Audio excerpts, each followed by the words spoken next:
listening to the Questionnaire. Say that again. You're listening to the Questionnaires. I've just started. Right here, for your ears, for your eyes. The Questionnaire. Get your comic on. Poke it out, poke it out, poke it out, poke it out. Faster than a bolt of lightning. More powerful than a dynamo. Able to phase through buildings with a single thought. Wait, what? Look, man. Look, I'll be real honest. That's my favorite Superman, y'all, and I hope this, is your favorite podcast, The Questionnaire. Yeah, I am the Unknown Factor, AKA the Wade Wilson of hip-hop. But as always, we ain't on hip-hop. We're on comics, because that's what we do.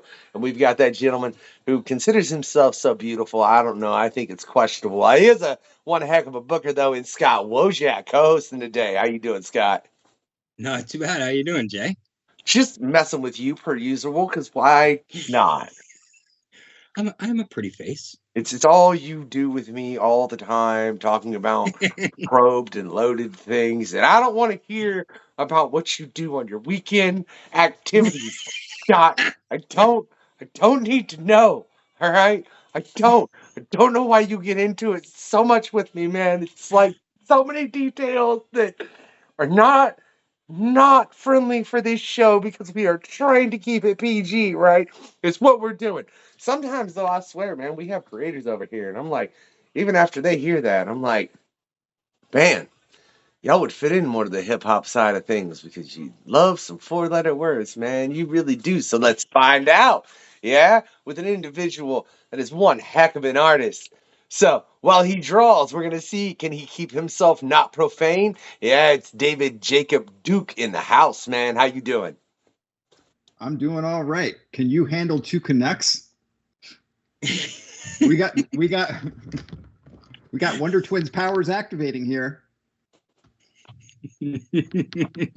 Right. Well, firstly, this is I don't want to handle two Canucks ever. All right, but as far as hosting Canadians on the show, I'm pretty sure there's been a time where there are 3 or 4 Canadians over here all at once. I'd really have to think about it and look back as far as through all the PanCons we've had, but I can't tell you how many great creators and just really, pleasant individuals we've had over here on the Questionnaire from up north, man. It kind of amazes me sometimes, especially because it was only recently we had I'm pretty sure our first guest from Texas when David joined the Quest here fairly recently, So I've had way more Canadians than I have Texans, if that tells you anything.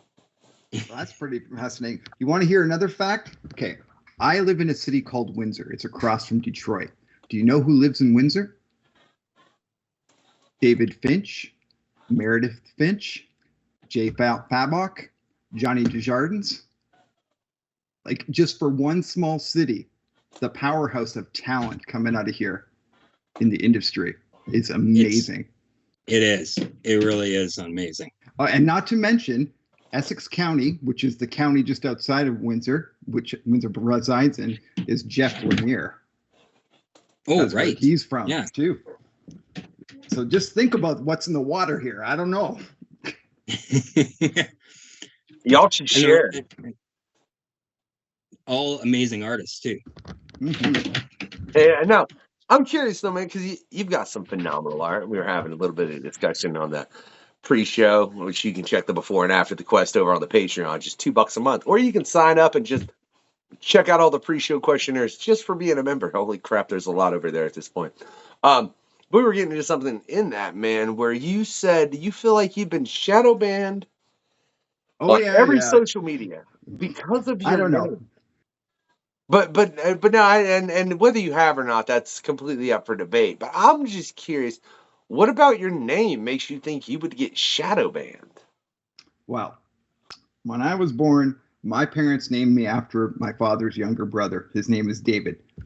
My name is David Duke. So if you know who David Duke is, most Americans know that. Canadians, not so much. But he was the leader of the KKK. Yep. There's been films making fun of him. There's all kinds of stuff. Yeah. And now that you've refreshed my memory, I do remember that name, and that is the association with that. I just don't try to remember things about that, except, hey, if you associate with it, you probably don't need that coil that we call mortality. But that's neither here nor there. You know what I mean? It's my personal opinion. What can I say? Right? Wait, what? Hey, y'all shut up. I should have closed my Facebook over on the window on the thing so it didn't ding another thing, but it did. You know what I mean?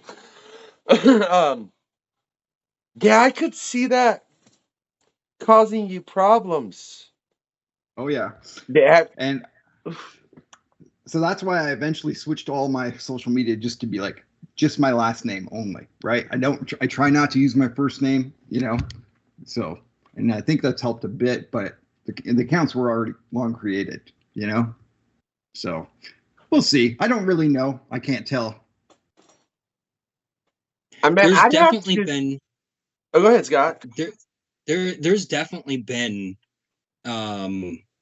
You're seeing a difference with, and I specifically say X or Twitter. There is a massive difference to it from 5 years ago to now, or even 4 years ago.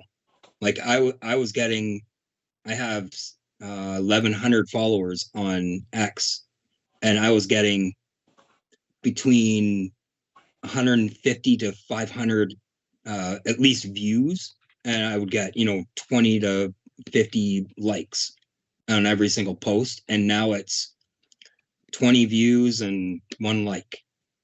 You're seeing a major difference. I don't know if it's an algorithm, you have to pay to get certain things, or what it is, but that's definitely affected. And like I'll be honest, I don't even go on Twitter anymore, because it's pointless to me. You know what's really weird that I've found in the span of running this show is dependent upon who's questing in that particular episode, depends upon where I should post it. Because certain people have a greater reach on certain medias, you know what I mean?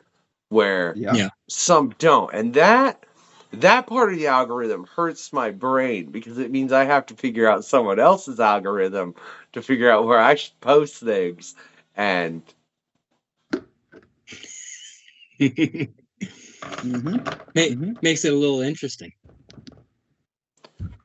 I wouldn't consider interesting the word for it, man. But look, we can't see David, right? I'm gonna start drawing, right? And you kind of say, man, you're not. We've had some lovely things drawn over here on the questionnaire. That right there by Mike Ruth being 1-0, which I'll always be in the background over here, right? As well as a number of pan cons where we've had people draw. So, man, I heard what you're gonna draw, David. Can I make it harder? How? All right. Well, I want you to look at the background here. I don't know how well you can see it, but do you see this right here? Yeah, the pop. Do you see who it is? Yeah. You see who that is?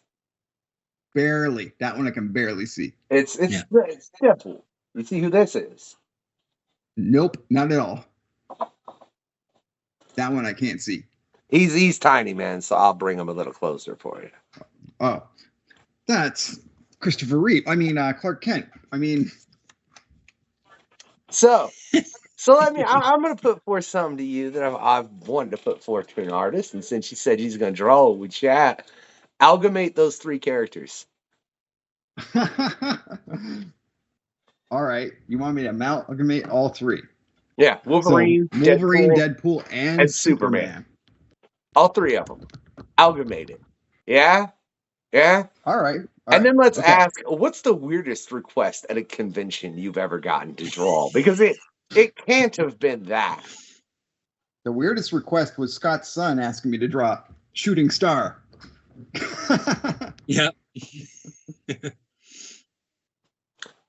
That's the oddest thing, really? Yeah, that is actually, believe it or not. Which he did. Yeah, it was just quick. It was like a 10-minute thing, but still, yeah. I'm so surprised that that's the oddest request you've gotten at a convention, David, with some of the things that I have heard. Oh yeah. Well, maybe it's because Canada's safer. I haven't done any cons in the States ever. I'm talking. Mike and Rich have both told me some odd requests they've gotten up there. Yeah, Mike and Oh Richard. yeah.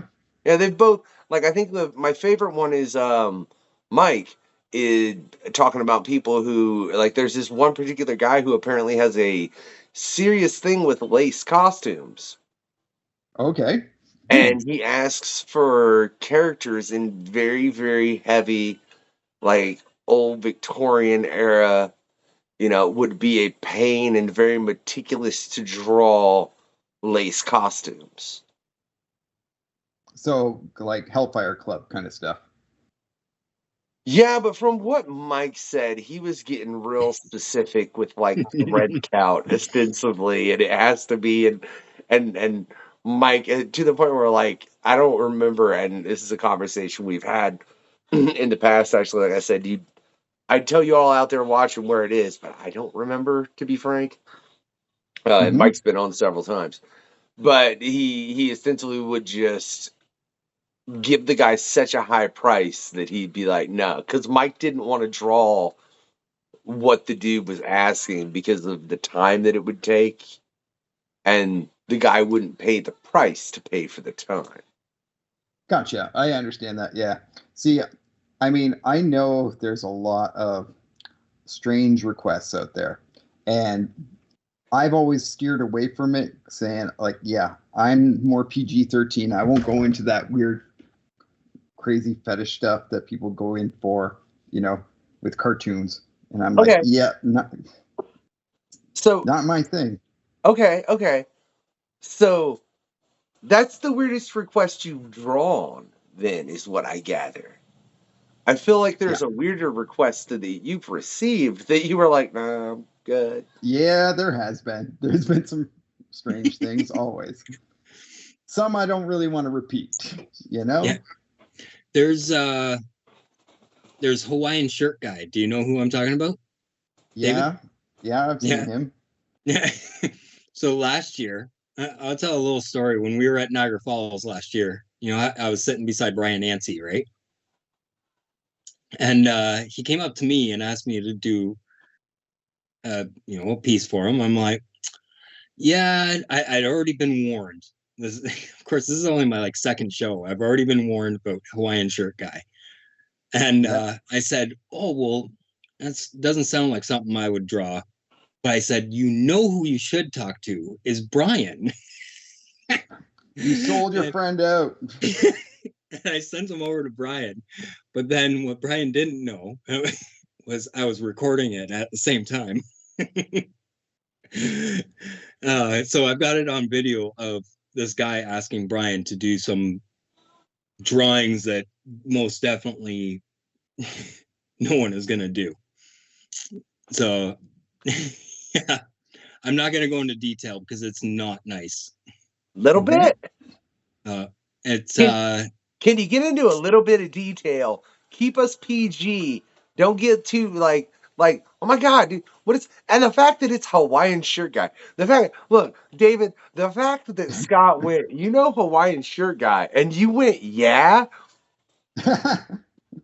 And you know what? Every single Canadian, everyone in Ontario knows who this guy is. I haven't encountered him firsthand. Yeah, but I've heard stories, right? Yeah, and I'm serious. I can't go into detail on what he's asking you to draw because it's. I'll say this: he was at Niagara Falls this year, and he was removed from the building. Wow. Yeah. Yeah, I think he asked Mike to do something, and Mike had. I think he's like, "Can we get this guy out of here?" Yeah. Crazy. I'm not 100% sure, but I know he was actually removed by security. Anyway. I have never heard about somebody being removed from a con by security. Yeah. There was that guy that stabbed a dude with the pencil at San Diego Comic-Con, but that was several years ago. And I'm pretty sure they removed him via. Well, that might have been the police, not security. Let's be real honest at that point. At that point, I think he got upgraded to real cops, not rent cops. Nice. It's like, dude, you stabbed somebody. It was a pencil. You still stab somebody, you nitwit. Like, what's wrong with you? You can't over a seat at a convention. I can't get over the Hawaiian shirt guy comment. I'm like, there's part of me that there's a guy up in Canada who has such a reputation amongst artists that you all just know him as the Hawaiian shirt guy. Yep. I imagine this is a bigger individual. Nope. Not that big from No. what I've seen. No. Nope. He's not Texas size. Yeah. Yeah. It's and I mean, you know who it is as soon as you see him. You just know. And like I said, I was only told about him. I go to the show and right away knew who the person was. So like he stands out. Not in a good way, apparently. No. She's OP. So with that, David, I'm curious, man, when you're at a convention as an artist in Artist Alley, what do you try and do to make yourself stand out to where, you garner the attention of those walking by? To be honest, I don't, because I feel I don't stand out. But that being said, I feel like, because I have a whole beef with cons, and I hate to say it, I like cons, I love them, but they're soul sucking, and you don't never like. For me, I barely ever make my money back from doing a con, like just doing it. Once you start factoring in all the things, so I've tried to draw live. I've tried, to try and get people to see me. I've tried just putting up videos of like speed drawing, so I could at least spend more time trying to talk to people as they come by. But in general, I always find you never make enough money. Like so I can't say that. Yeah, I don't know the secret to be able to get yourself to stand out where it'll be profitable. I hate to say it, but I don't know. Maybe just cons have changed a lot lately. And last year was really bad. Like, going from what I've had this year and last year, this year started out really good. Then I hurt myself, and then I didn't do any shows. But last year, if you want to see Scott almost re-injure himself, check out just a couple episodes back where it's just me and him chit-chatting about comics and like what we're currently reading, and then you can catch the very end where I had to clip it off because he started swearing a lot. But I mean, understandably. It's like may or may not have fallen off my chair. A Peter Griffin kind of moment. It totally was a Peter Griffin moment. So like I have that kind of beef with cons because I find that it's not viable.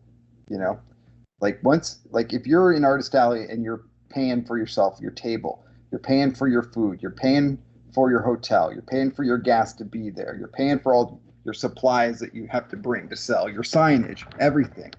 It's just it doesn't stack up, you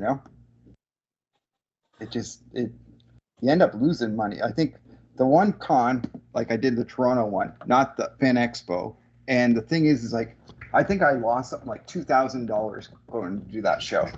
Yeah. And the one thing that I learned when I was there, I was like, holy cow, everything is now anime. No one cares about Spider-Man. Nobody cares about Batman. No one cares about Superman. So I was like, do I have to sit there and alter what I would like to draw, to be able to make money? Do I have to compromise? And you shouldn't.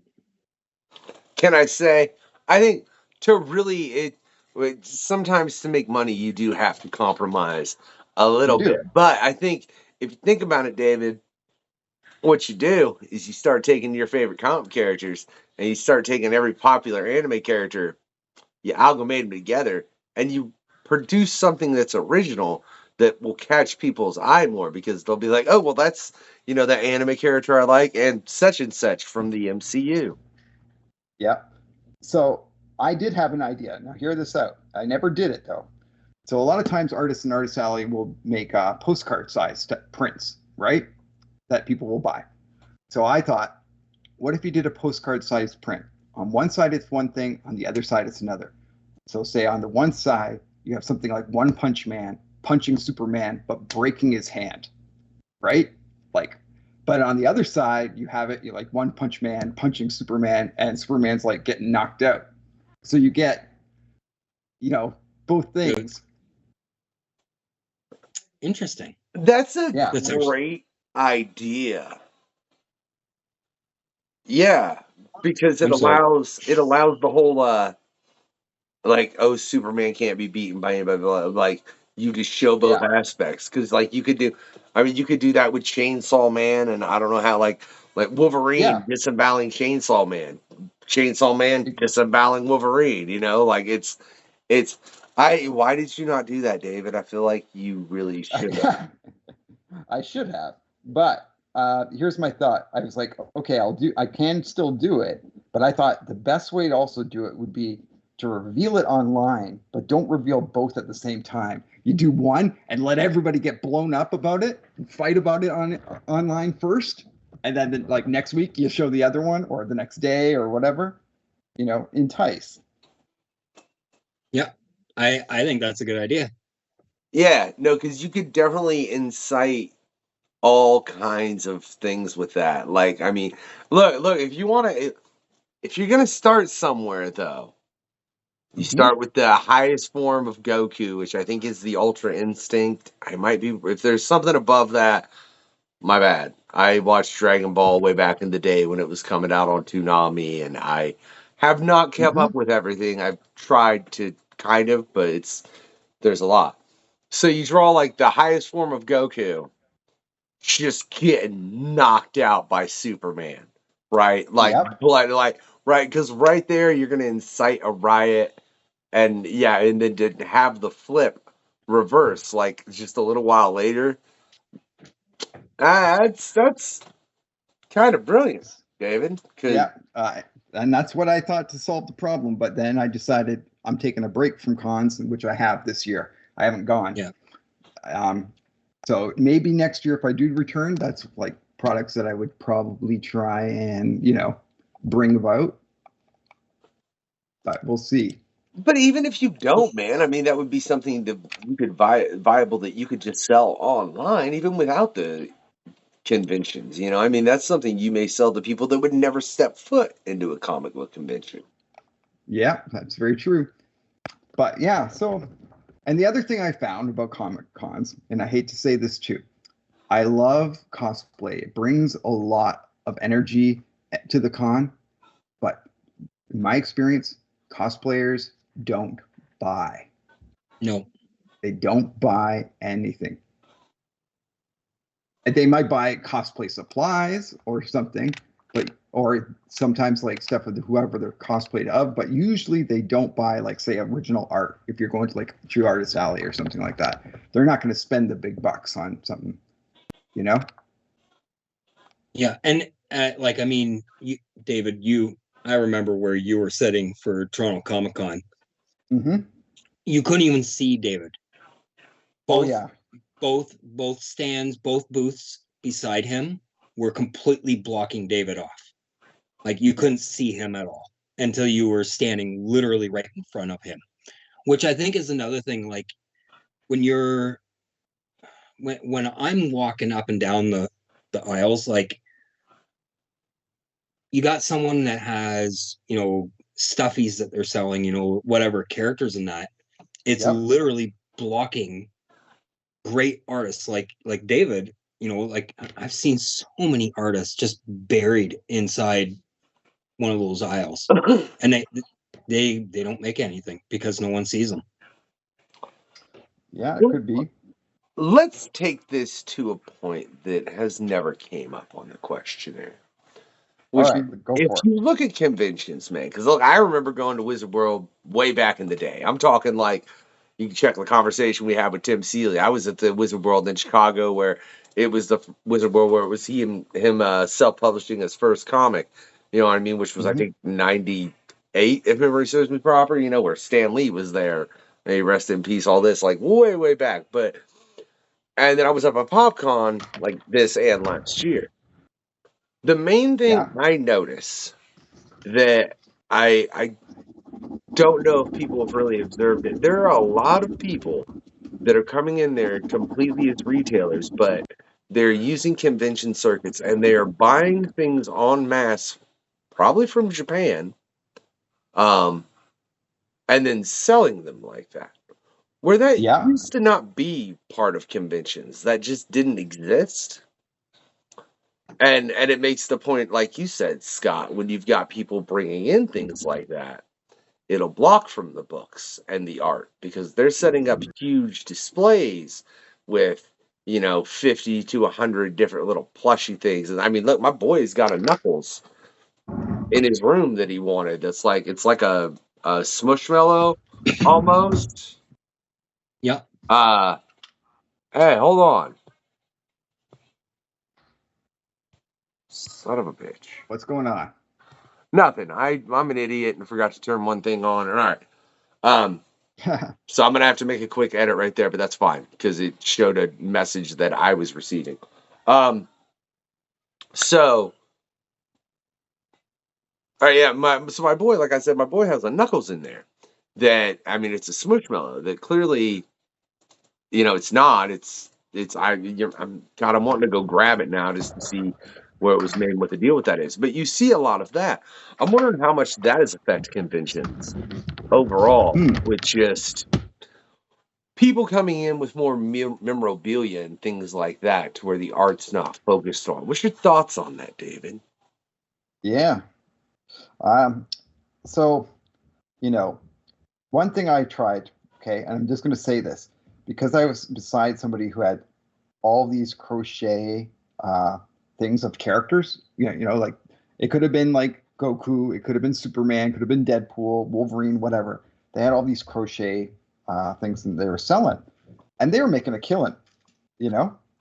So I took a picture of their booth and sent it to my mother, and my mother said, "I can make those," and so she started making them, right? And so what I did was when I set up my table, I would put these crochet things around my table, and people were buying them like crazy.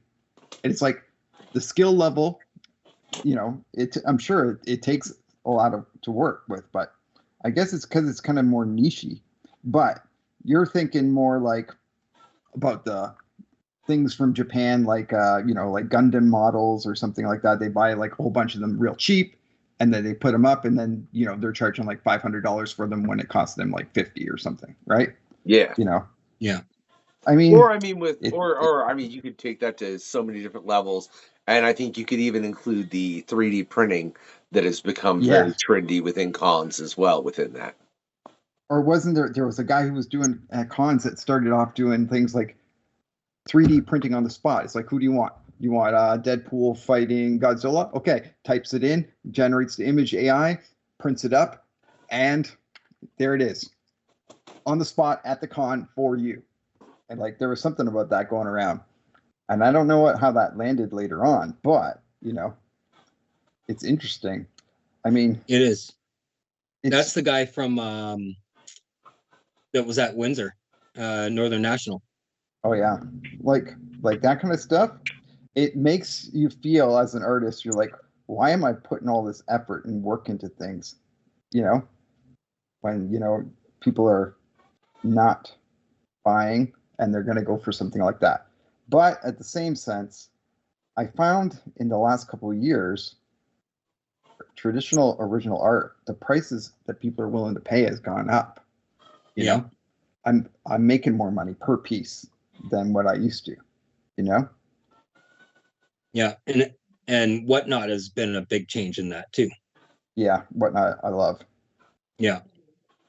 Yeah, you got Absolutely like love. you got a pretty good following there. Yeah, I've been doing that one for a year. So And I think that's crazy, man. If you look at how much, excuse me, how much social media has changed, right? And I mean that's probably had a lot of effect on cons too. I couldn't even, if you look over the past decade, the things that have heavily affected comic book conventions, I think they begin to become numerous, but clearly the ones that are very high on the list are just the internet and social media and how we consume media and have things delivered to us more and more and more often. And then, yeah. well, there's COVID, which everybody had a fun time with that. Let's be real honest, you know. Yeah. It does make you realize, though, if we as a species shut up and stay inside, it is better for the planet. But that's a whole different point altogether. hmm Yeah. You know, whales start to come back and stuff if we're not, you know, that's all I'm saying.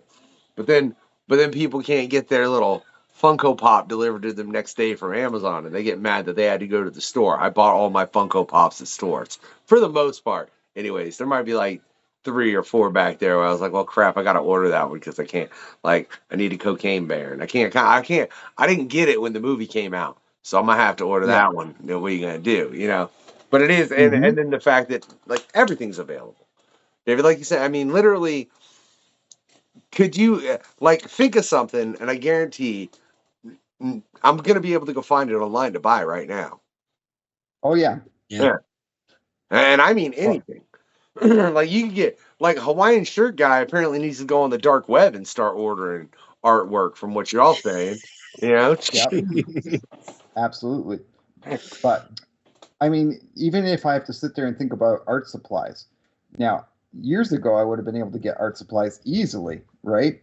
Now I can't. Now the like all those little art supply stores are all closed down, and the only thing I got is a Michaels, and because of that, they only carry so many things. They don't carry what kind of art supplies I need a lot of times, so I have to go online to get them. You know, and of course it's even cheaper online too, which is sad. So what are you using? I can see you're using Micron. Yeah, I'm just using a Micron right now. Yeah. So point one? Yeah. Yeah. What do you use for the color work? I use Ohu and Copic. Yeah.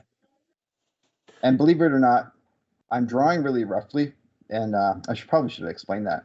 I'm transferring my sketch onto the card right now. I do my preliminary work on a loose piece of paper because then I can work out all my drawing stuff. But this way, I'm not damaging the card by working out things. So what I'm doing is I'm just kind of transferring my concept over there right now, so that it's not going to be like, I'll show you afterwards, but it's not going to be so like, oh, drawing construction lines or eye lines and stuff like that.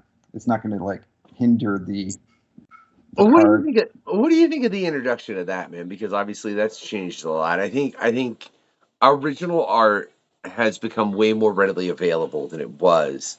Like even say when I was going to conventions. I mean, you could go and you could get pieces. Oh, And I got a couple. Oh wait, where did? Oh, those ones up there. Y'all can't see them, but actually maybe you. yeah. Maybe a No, little bit. Yeah. yeah, right there. Mhm. Right there. That's a sketch, Yeah. right? I mean, those are sketches I got way back in the day. They were just quick. But it seems like it's more readily available for fans to actually be able to get a real piece, like something like what you're doing, or something on a blank cover. Yeah. What's your thoughts on how that's changed the industry, man? How the I creators think have become more readily available to the fans for communication. I think that's great. Well, I think that really has become because of social media, right? And access that way. Like not so much the cons. Like before, you would have had to sit there and go, oh, okay, which con is Jim Lee going to be at? And I can never afford him, but it's like he's only at like say 5 cons in a year or something, like decades ago. Your only chance to get a Jim Lee original or something like that. But now, I mean, besides that he's way too expensive, but nobody can afford him. Yeah. The fact that you can reach out to somebody and like get on their commission list, and it might be a 5-year long waiting list from like a legend, but you can get it. I think that's amazing, you know? And I mean, when you're talking about sketch covers, right? It's like, it's so great that we have those options now, you know, like, so that you can sit there and just sit there and draw like a sketch cover, right? So like, you know, I might spend 4 to like 8 hours on a sketch cover, you know, and then be able to make, I don't know, depends on what it is. A lot of times it depends on the character too, right? And sometimes I get a lot of requests for just, they send a picture, they want it recreated, and that's it. Like, that's just a poster, right? But you have to, you know, like, I don't care. Some artists are very picky about that, but I'm like, I'll do what you want, right?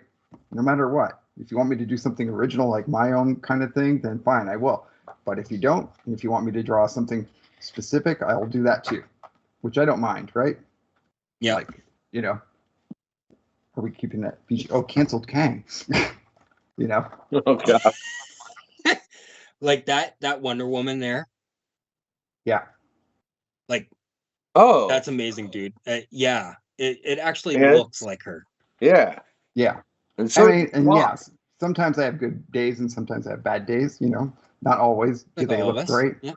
You know, like this one, They all I look great to me. I come up with my own concept, right? It's like, yes, they are licensed characters, but you know, I got to decide what I wanted to do for it, you know, which makes it a little bit more interesting, you know.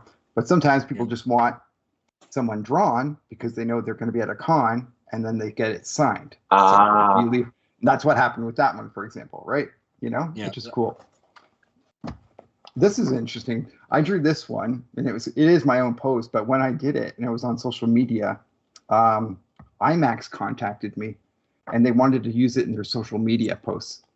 And so I said sure. And the way they paid me was 2 tickets to IMAX. But you know, it's like okay, whatever. You know. That I love that one. That's one of my favorites. Yeah. Oh, That's if that's not a hey, it'll be good for exposure line. I don't know what is. Yeah. yeah. But Yeah. But you know, that's the way the industry is for artists, no matter what. Like, definitely. As someone that has paid to go perform, ostensibly meaning that I was paying for the promoter to bring out the main act that they were bringing, and then be expected sold tickets, as well as, you know, be able to go up there and kill a 20-minute set with my brother DKB. Yeah, no, it's let's change topics before I get annoyed. Yeah. So with that, David, I'm curious, what made you want to pick up a pen in the first place? Like, what got you to the point where, like, because you had to have a moment at some point where you're like, hey man, I'm pretty nifty with a pen, right? Did you ever have that moment and then decide like, I'm just gonna keep being niftier with a pen? Well, I gotta say it's like no matter what, it was like I've always been drawing, no matter like from knee high to a grasshopper. I just never stopped. So I don't know if that's like, I mean, I can remember times in my life where, you know, like my grandparents saying, you know, you should stop doing this and get like a job or something like that. Let's focus on something, you know. And I'm like, but this is my passion. This is what I love to do, right? I mean, I'm not an artiste where it has to have emotion, like, oh, this conveys my childhood trauma or something like that. I just like to draw fun, cool stuff, right? Like fan art or whatever. I've always done it. I've never stopped. Have I considered like things? Yeah.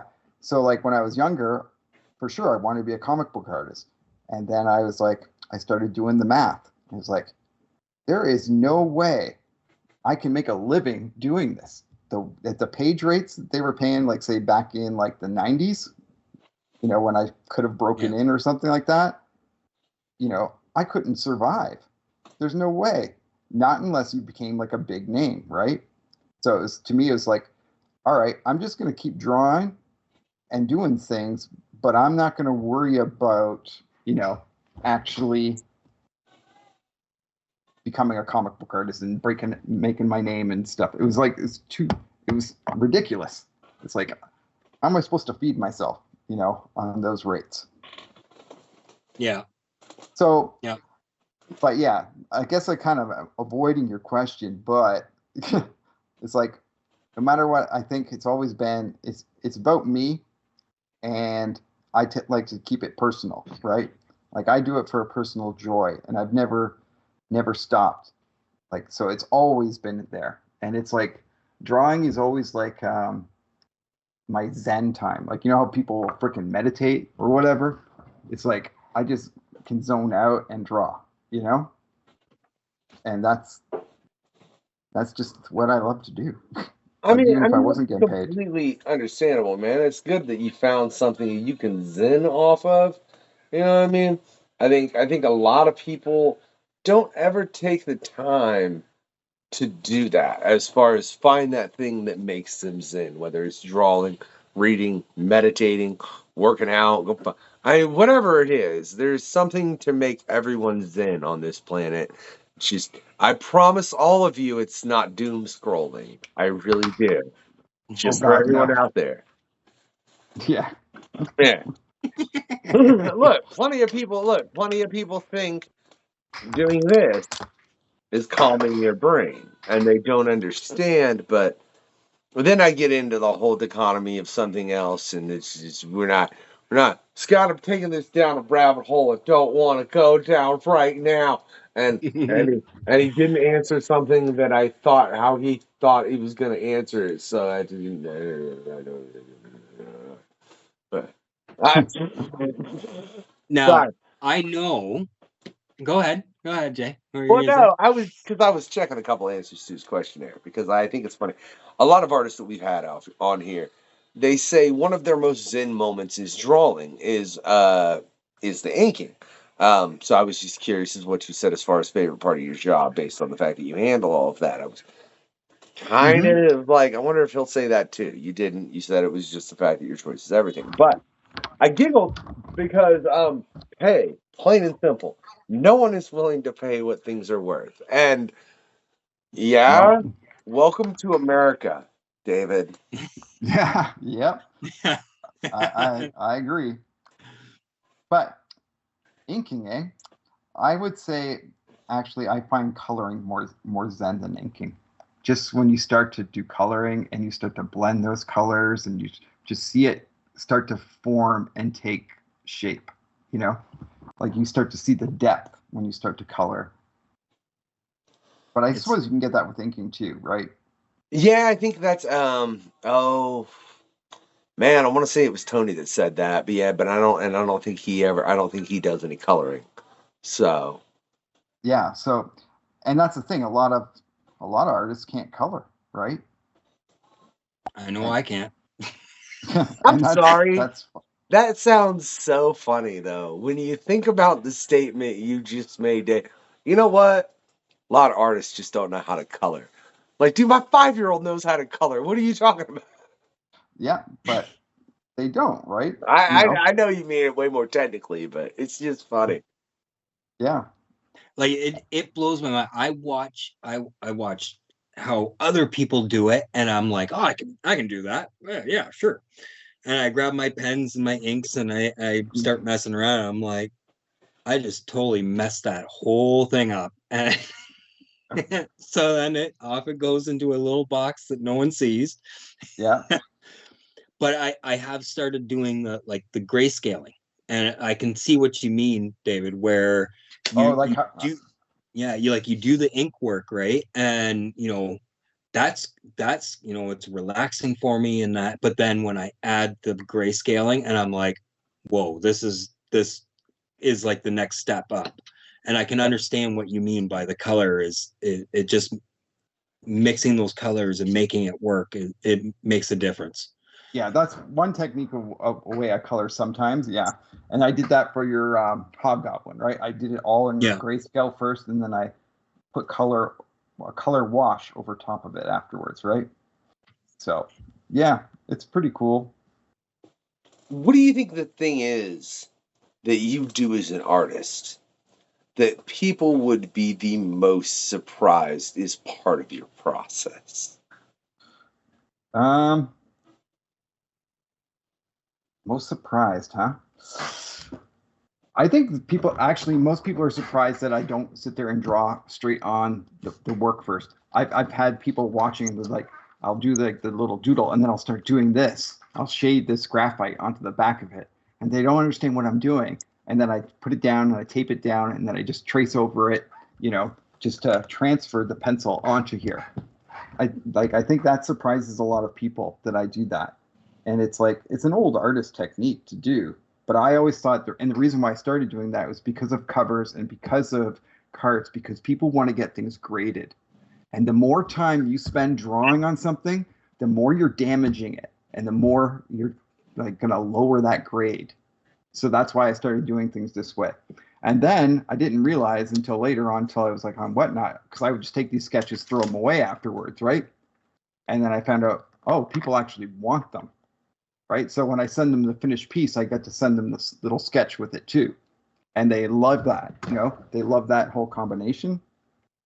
That's cool. Yeah. And I can understand why. That makes sense. Yeah. Yeah, so I would that's say cool to know that you had your stencil sketch, or your the artist sketching, as far as what they were planning while they were planning, as well as here's what I was actually planning. This one's rough. Don't mind it. It's rough. So yeah, the preliminary sketches or whatever. Yeah. I wonder, you threw those. How did you find out that you shouldn't? Did someone get annoyed with you that they didn't get it, or what No. Hmm? It was just somebody asked for one. Well, because I was drawing live on Whatnot, and I was like, okay, and I did their card, and then they started asking.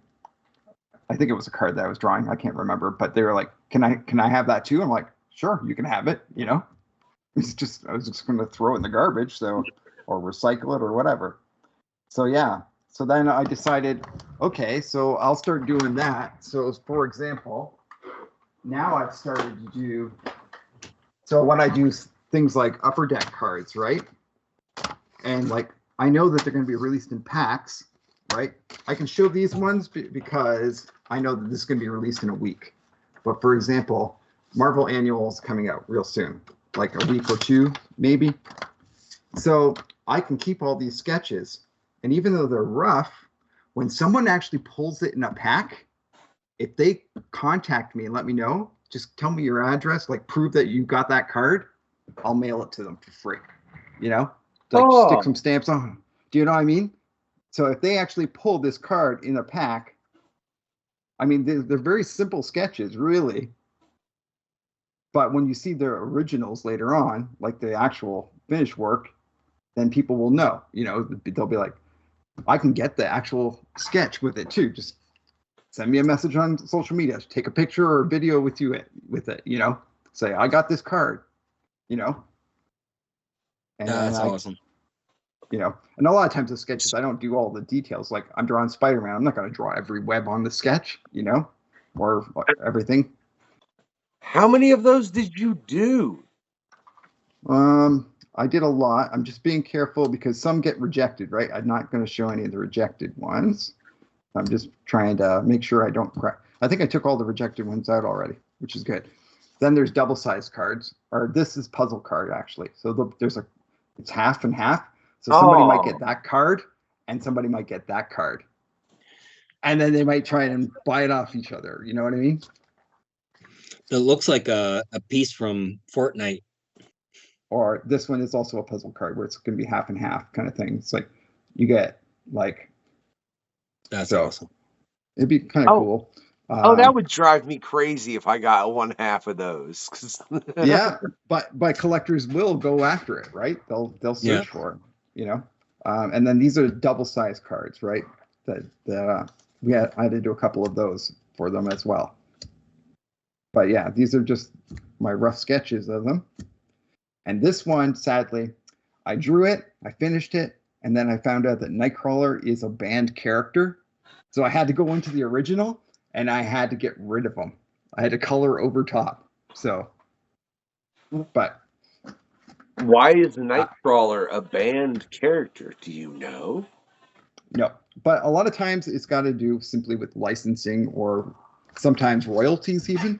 Like say like it's a character that, you know, a creator may get royalties for. They can't draw it. They can't use it, you know? Interesting. So, but yeah, so my whole idea now that I got that, is like, if somebody finds those cards and somebody gets in touch with me, send me your address. I'll stick some stamps on it, send it in the mail, and it's off to you, you know? Making me be like, I'm gonna have to go buy some of them cards when they come out, man. Not that I know the chance. What's the chances of pulling one of them sketch cards is typically like what, 1 in 1,000, 1 in 10,000. I mean, it's pretty high. Yeah, it is, but a lot of times people will put them up on eBay no matter what, right? Once they get them because they want to make money off them. So the real collectors will sit there and scour like eBay for it, right? Yeah. And they'll wait for it to show up. A few of your cards are showing up on eBay now, eh? Yeah, I think 4 or 5 now. Yeah. And because I'm very new to this, right? So, Well, I saw how much they were going for, so can't be too new. well, new enough. I mean, Yeah. like this is my first Upper Deck set was released just now, but in truth, I drew those cards like a year ago, right? Yeah. It takes Yeah. a long time. So I've worked on many sets since then, but only one set that I've worked on has been released, right? Another one will be released in a couple weeks, but you know, that's just the way it goes. Do you know how many cards total with everything you've done How many you've done for Marvel? Well, for Upper Deck, Yeah, for Upper Deck, yeah. for just them, let's see, 1, 2, 3, 3, 16, 90, 130, probably about 1, 2, 3, 4, 5, 6, cards. 90, 130. Like, what is going on here? Yeah, I've done, you know, probably getting close to 200 cards for them now, but I mean, I do keep track. I'm kind of meticulous like that. I don't even care, David. You've done a lot. That's awesome. What I want to know is why you went 1, 2, 3, 4, 5, 6, 90, 130. Like, what kind of counting are you doing over there, man? I'm counting the sets and how many cards I was given to draw, and then minusing the ones that get rejected, right? Yeah. So That's crazy. when a card gets rejected, you don't get paid for it, and it also gets destroyed. So, Do you know if a lot of the characters that you've done is only Marvel, and possibly some other stuff that you probably can't say. yeah. Have you done any for DC? No DC yet, but Nice. soon. I feel like Good to Image know. needs some trading cards. I know there's some, and they're gorgeous cards too. Oh wait, they have trading cards? I've never seen Image trading cards. The pack that Casey I bought off Casey Parsons. Remember, I had the one card of his. Yeah. No, they were Image Comics. I was looking to see if I had Image Comics. No, I don't have any of those. I meant like Image Comics needs its own comics, like trading cards. Oh yeah, I think like an Invincible set would be amazing. You know? Oh yeah. Like that'd be awesome. I mean, they could do that, but I feel like they could do something even deeper if they were like, look, we're doing a 200 card set and it's just Image characters. And we're not getting specific beyond like, you know, and God, you're totally going to have to leave people out, but like 10 for Saga, 10 for Spawn, 10 for Invincible, 10 for Walking Dead. 10, you know what I mean? And you just do that. You would probably do like 20 for Walking Dead. You would probably do 20 for every book I just named, to be real honest, and then everything else would get parsed out. I mean, just, you know, popularity-wise. But yeah, the set of cards you could make, but if you just did Image like that, I think it would be phenomenal. But I didn't think about it. That would be a whole thing about rights, because then you have to get every single creator to sign to do that. It's the same reason there'll never be an Image universe like an Image movie universe, because Yeah, you because it's all creator owned, right? yeah. Yeah. So like if you want, look, you could do Walking Dead and Invincible really easy, because then you're just dealing with Kirkman, right? But if you want to throw Spawn in, then you're dealing with McFarlane. If Yeah. you want to throw, like, so every But time you add a here's where character, you're adding a creator to deal with a contract with. So I don't think anybody wants to do that. well, here's the thing where we get tricky though. Say you were doing Walking Dead and you do a card series. You could do the Walking Dead card series, but you could not draw them like any of the TV show without the permission of the likenesses from the actors and their cut and the studio's cut. And so that's where it starts to get more tricky, right? So yeah, it's like you can't draw certain things. The fact like- that they've made everything so screwy anymore is why we don't get cool stuff like this anymore. Yeah. Yeah. Mhm. Or like what you're drawing. Like if you'll never, the only place you're ever gonna see what I'm having David draw right now is right now. Because I don't Yeah. If it even turns out. It's I'm I mean, trying. I'm it's trying. it's Looks good it's to a me. tricky combo to deal with. Trust me. Oh, I sure. know from personal experience. That's neither here nor there. Right? Absolutely. Yeah, I know. You know what? When You know what card set we need is Cereal Box Time Machine card set right there. No. What we need. And look, this could be a little. It can look. I'm gonna serve it up better, Scott. What we need is a questionnaire card set, right? With cards for With all of each, the creators Oh, and hosts. Jay, you just froze. You just froze. It doesn't matter. Can you hear me? I can now. Yeah. Okay, Yeah. well, it doesn't matter if you can see me, Scott. I've explained that. Your end is irrelevant, right? As long as you can hear me. But no, look, do a questionnaire set with all the creators, and then like, I'd love to be able to put like an image from one of the books that they've done on that set, but then it goes to the whole rights and blah blah and all of that, and I ain't getting into it. But then we include like a little bonus, like there's a little set of like 10, and those are the bonus cards, and they're like creator cards that have been sketched out by the creators that are all the co-hosts, because all the co-hosts have done things like that. Either that, and then we'll have David sketch something for like the Deadliest Bouquet for Erica, have Erica sign. You could make a heck of a card set for this show Yeah. that I think would just represent creators more, which I think is something that's a loss, David, and because you say you have to be a big name before you get big money. Why do you think it is within the comic book industry that it seems harder to become someone that your name is known in any capacity, even within the comic book community? Because it's like people have said, look, man, up to the last, except for what I'd say the last 10 to 15 years of his life, Stan Lee could have walked anywhere and no one would have known who the hell he was. Right? Right. Yeah. In the grocery store, anywhere, until those films started coming out and he started doing all those cameos. And then suddenly it got real crazy, because I remember meeting him when I was 15. And I mean, he had some people around him. We were at a convention. But then I heard a story of a guy when Infinity War came out. He's like, yeah, I got a chance where I saw him like 2 years ago. And he was swarmed by people. He's like, I couldn't even get close to him because so many people were trying to. So that's the only Yeah. comic book creator that's ever reached that level of fame. Why do you think it is? Why do you think it seems more difficult for creators to that level to reach it to where they're noted, even by the people that read and enjoy their work? Yeah. I don't know. I mean, I don't think.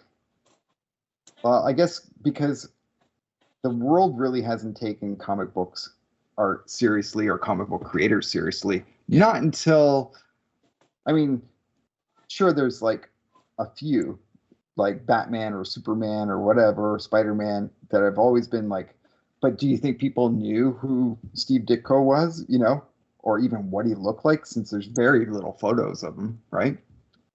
And Yeah. And of course, he wouldn't have wanted that spotlight ever in his life, or that fame. Yeah, I don't know. It's like, but now, since like the films came out, when you just think about the celebrities, it's like when people think of Iron Man, they think of who? Yeah. RG. Dr. Doom. Yeah, and it's just like, Come on. That was funny. Dog, Yeah. slap my knee. I'm sorry. Slapped my knee one time. My dog thinks I'm freaking out. She thinks Dr. Doom's apparently about to really walk through my door. Lizzie, it's fine. Yeah. Yeah. I just think it's funny because, you know, how many times can you be like, like when people think of Iron Man, who do they think of? Well, now they think of Dr. Doom. That's really actually what happened in the pop culture Yep. world. Yeah. It sure did. I mean, I drew a sketch cover of Dr. Doom just after that was announced, and it sold right away. Like people were like dying for it. They wanted it. I was like, okay. Like you have to also play the market yourself too as an artist, right? It's like, Oh yeah. to be honest, sure I like Spider-Man, but you know how many times I've drawn Spider-Man? It's because so many people want him, right? If I draw somebody that's not as well known, you know, even like say somebody, we'll just say somebody like Moon Knight, who's known, but nobody really wants to buy that artwork. You know, you have to find that niche fan that would really want that. You draw Wolverine, you're okay. You know, you draw Spider-Man, you're okay. But you gotta. It's funny too. So I don't 'cause know. It used to be you draw Deadpool, you're not okay. Now it's like you should draw a lot of Deadpool. Yep. Yeah. So I mean, you're right in the fact you have to pay attention to the market because it fluctuates greatly. I mean, it's a certain thing that you have to pay attention to pop culture, man. Like I was saying, and that's like what you said earlier with going to conventions and drawing. Like I said, you were saying One Punch Man and Superman. I say Goku and Superman, man. It's the classic argument that will never, ever, ever end within the nerddom, dude. There will always be people saying Yep. Superman could beat up Goku and Goku could beat up Superman, and they will argue it to no end. I agree with Oh, yeah. Stan Lee, who's writing it. I did see that actually. But I did see something like that online the other day where they're like, what did they say? Oh, they said, oh, so Mr. Fantastic copied Luffy's powers. It's like, Mr. Fantastic has been around since like the 60s. When was Luffy created? From what's Was it One Piece? Yeah, that's it. I was trying Yeah. to think of the name of it. You know? Because he can stretch. It's like, Mr. Fantastic definitely didn't copy him. But still. What is it? Oh, there was something Well, I heard somebody say a while ago too about creators, and they were like, "Oh, well, such and such is a copy of such and such," and I don't remember exactly what it was, but it was that instance of like, well, you realize you just said that person who if we're gonna make a frame reference, is like you're saying that teenager copied that 60-year-old man who's been doing it forever. Yeah. Mm-hmm. Yeah. Yeah. Yeah. And it very similar to when Dave's saying, you know, when people come in and say, oh, well, you know, they're doing a Walking Dead comic now. And they're like, it came first. Yeah. Every time. Same with Invincible. Yeah. I mean, there are some instances though where things have come about and it's made me want to read something, right? Like I never read The Boys. I watched the first season and then I went out and I bought the books and I read them all. Yeah. You know, and I learned that, you know what? The books are a little bit too messed up for me. I enjoy the show more. Yeah. It's not as crazy, you know, where I'm like, holy shit. Oh, there we go. Hey, look, firstly, you invoked Garth Ennis, so it's understandable.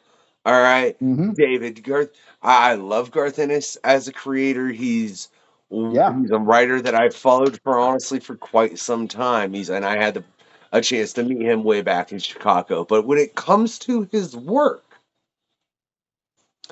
I think Yeah. he has some of the darkest, as far as on a psychological level, Oh work yeah, definitely. within comics, and that's good. I'm sure there's something that's darker psychologically out there, but it's probably just dark for dark, and there's no real story within it. But everything, I mean, even I don't. If you say that's too dark, though, David, never read Crossed. Wow. It's not that I would say it's too dark. It's just I don't know. Made me uncomfortable. But I think that's actually but the point of it. yeah, You Yeah. know? Yeah. Exactly. That's the goal of it all. And it is really like the boys is his essay on he doesn't like superheroes, right? Isn't that the way it goes? Right? Yeah. yeah. Ennis isn't a fan. Yeah. So, Yeah, I mean, if you and look the closest that Garth Ennis that I can think ever got to writing a superhero, would probably be Jackie Escato, The Darkness, that he created with Mark. yeah. and I wouldn't call The Darkness a superhero at all. He's kind of yeah, no, you know, but and so I mean, yeah, he's almost more of a supervillain at points within that series. Um, Yeah. but I think it's genius, like you said, though. It's something that he wrote, and it makes you uncomfortable. And look, if you go read Cross, David, I promise it'll make you uncomfortable. Okay, I absolutely I'll send you some hot chocolate and a blanket if you're gonna read that. So afterwards, you can just curl up and be like, "Did I just read? That was really screwed up." Because I would understand, man. And I say this but I think that's important within art to be able to push that line and show the things that make us uncomfortable, because they're reflections of ourselves and our inner workings to a point. So I think within comics, you can do that to a different capacity with the art mixed with the words. I think that's important, you know. Oh yeah. I Um, agree. so yeah, be uncomfortable. I think that's a problem with a lot of people nowadays.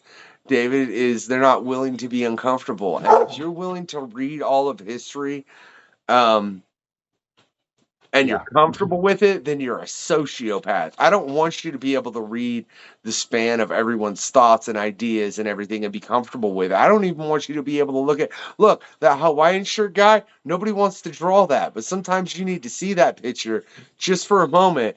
I'm not necessarily saying the one he had might not have had a story, and it might have just been pointless smut Mm-hmm. or violence or whatever for the point of that. And sometimes that's unnecessary. But the level where there is a thought behind it, it's important as far as part of our community, man. But Oh yeah. sorry, I still can't get over the Hawaiian shirt guy thing a little bit. It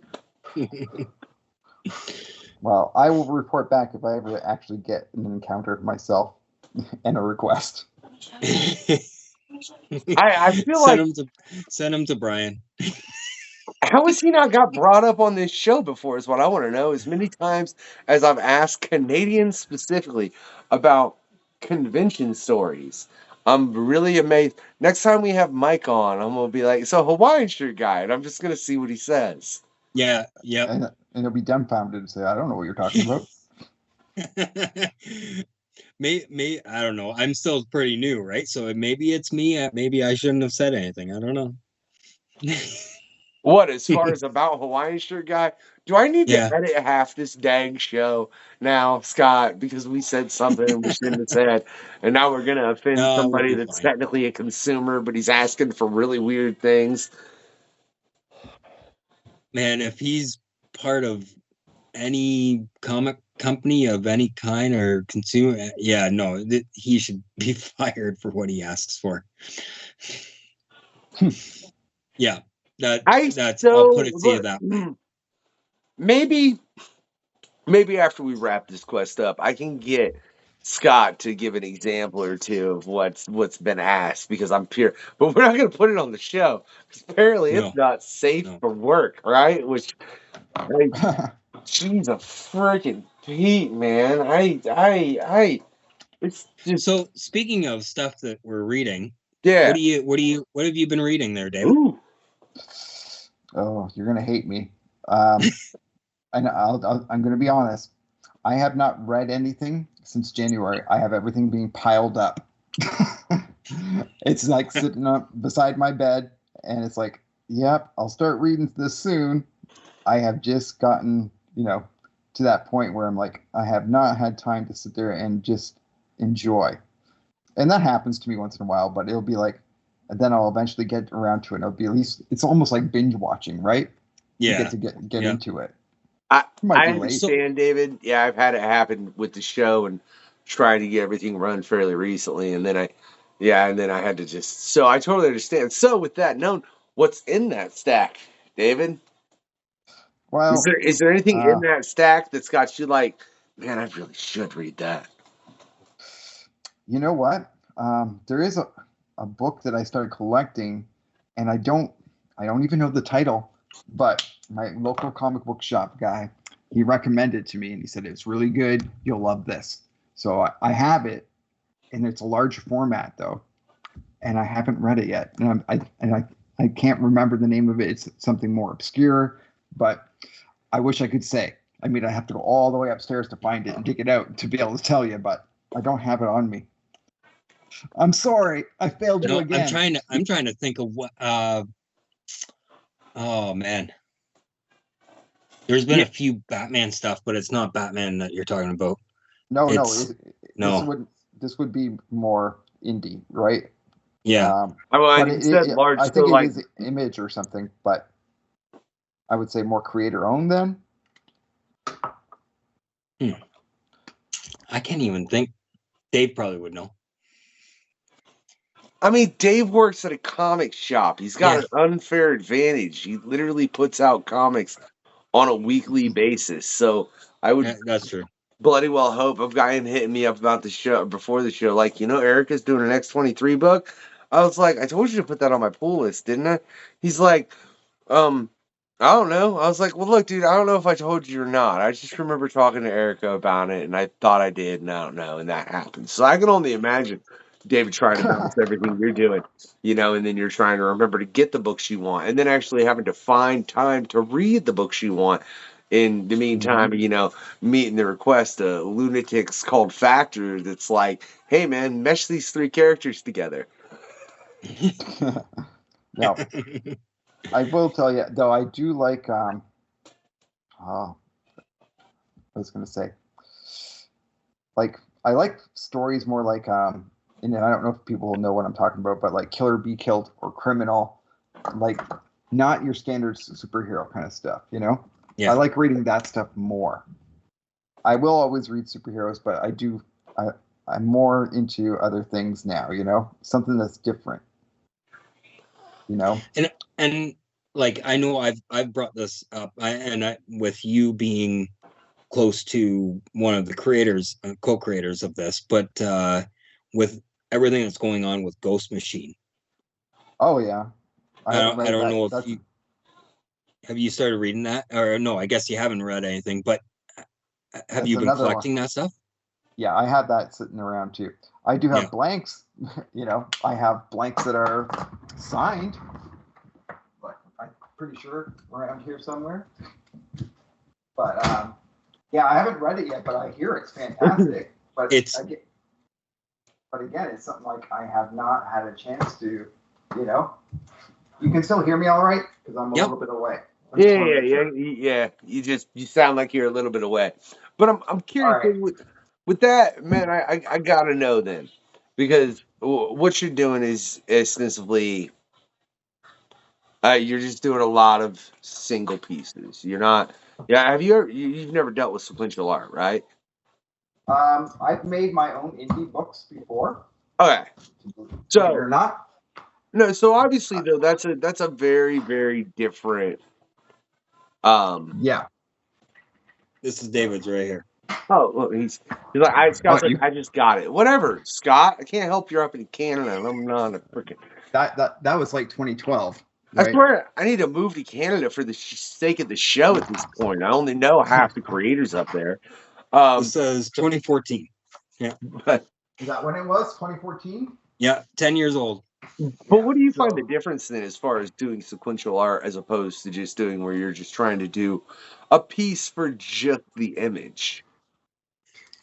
well, I find the return on investment is good for me to be able to feed myself when I just do one piece, right? One thing for somebody, I can get money faster. If I'm doing a creator or even sequential book, it's like you got to invest, at least a month, probably more into doing it, right? And then you'll sit there and you're hoping for it to pay off, right? Because like a lot of times, like if I was doing it for somebody, then a page rate would probably be let's be generous and say they give you $100 a page, right? And you have to do, we'll say 22 pages. So that's what, 2,200 for the whole book.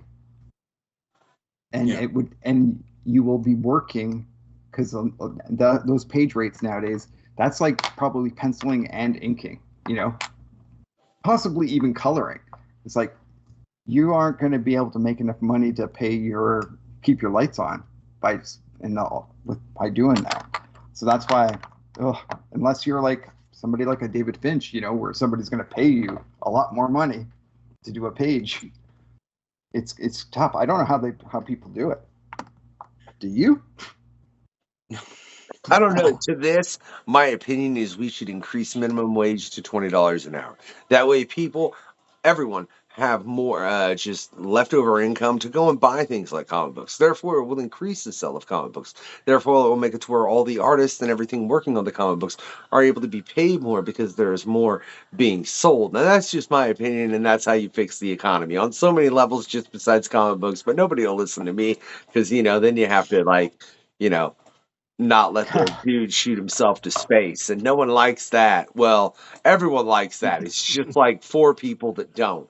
What are you gonna do? Mhm. Those four people Yeah. control too much. Let's not get me canceled and switch topics, all right? But I really think that has a lot to do with the problem. In all honesty, is the fact that people do not have as much disposable income nowadays as compared to when they did. Man, I mean, look at comic sales in the '90s compared to now, and I mean, I know Oh yeah.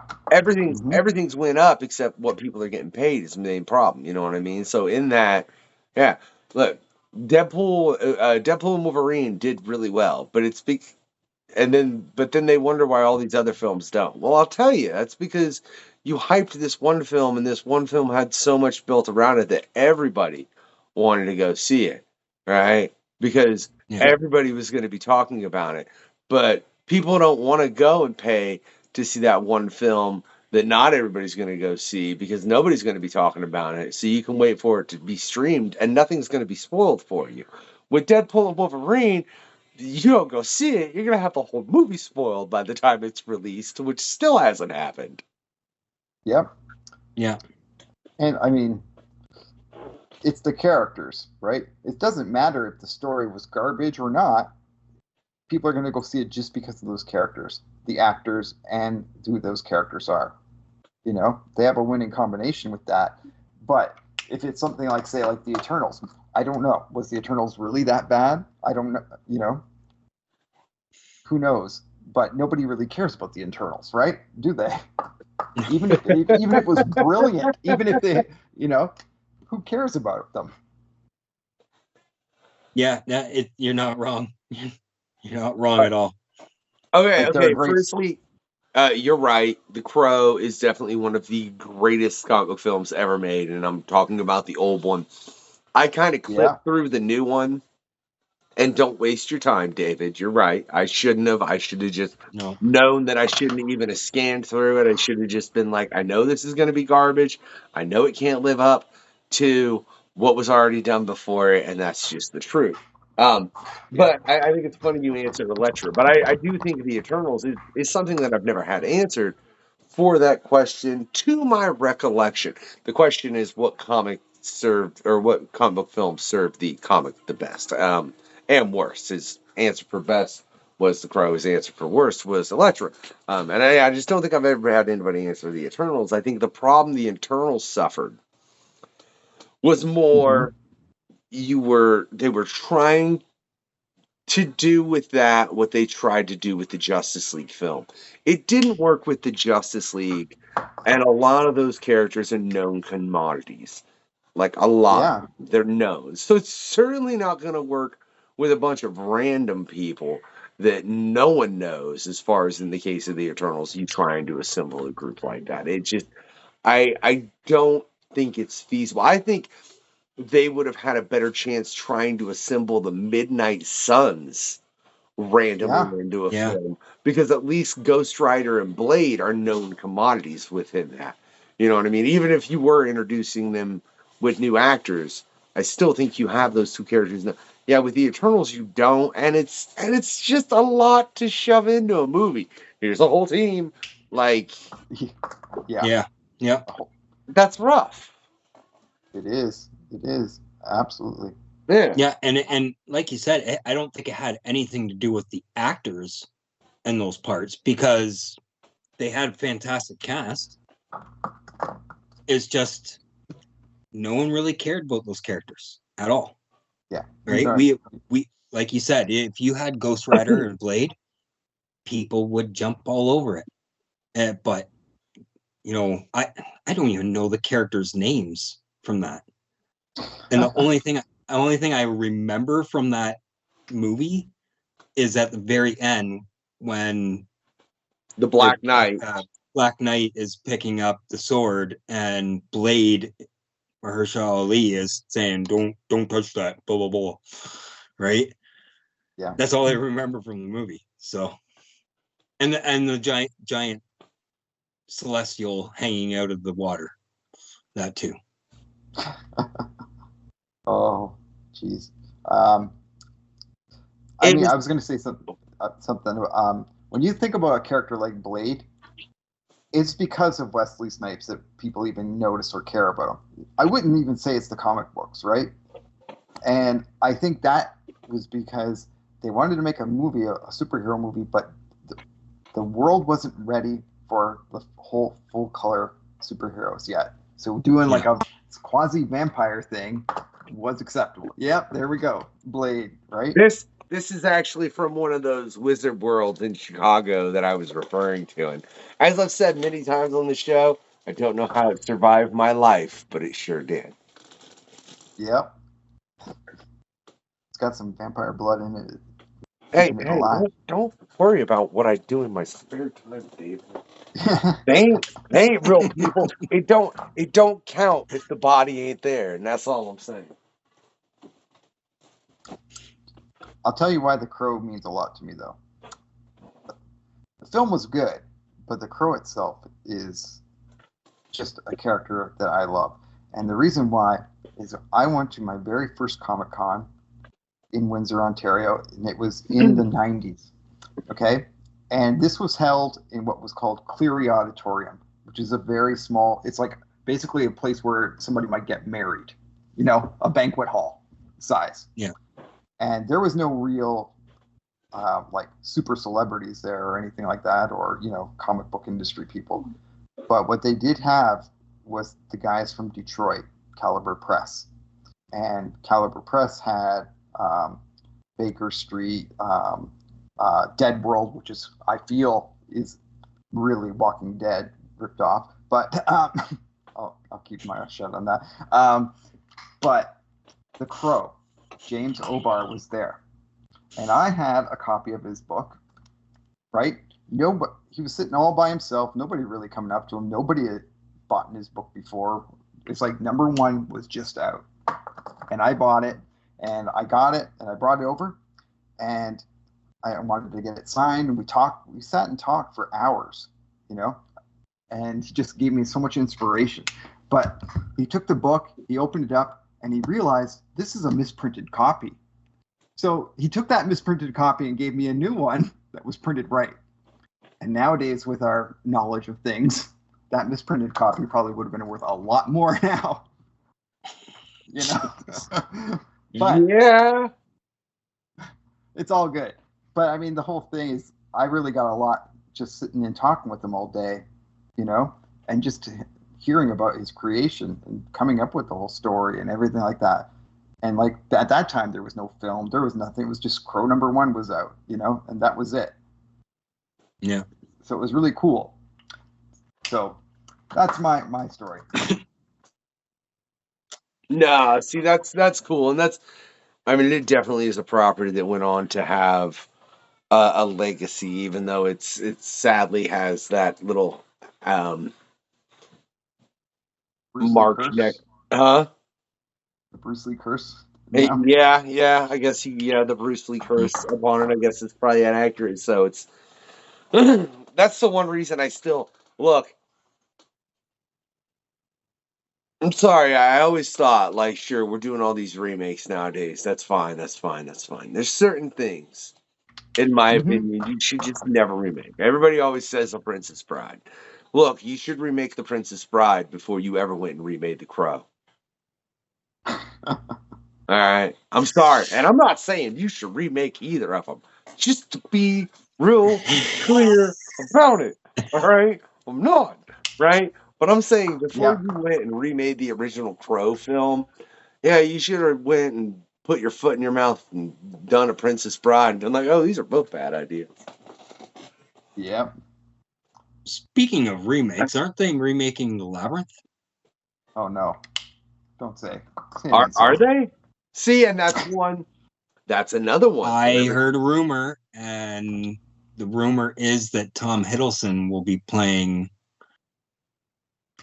What was David's character? David Bowie's. He'll be playing the character. He'll be playing the creepy Goblin King.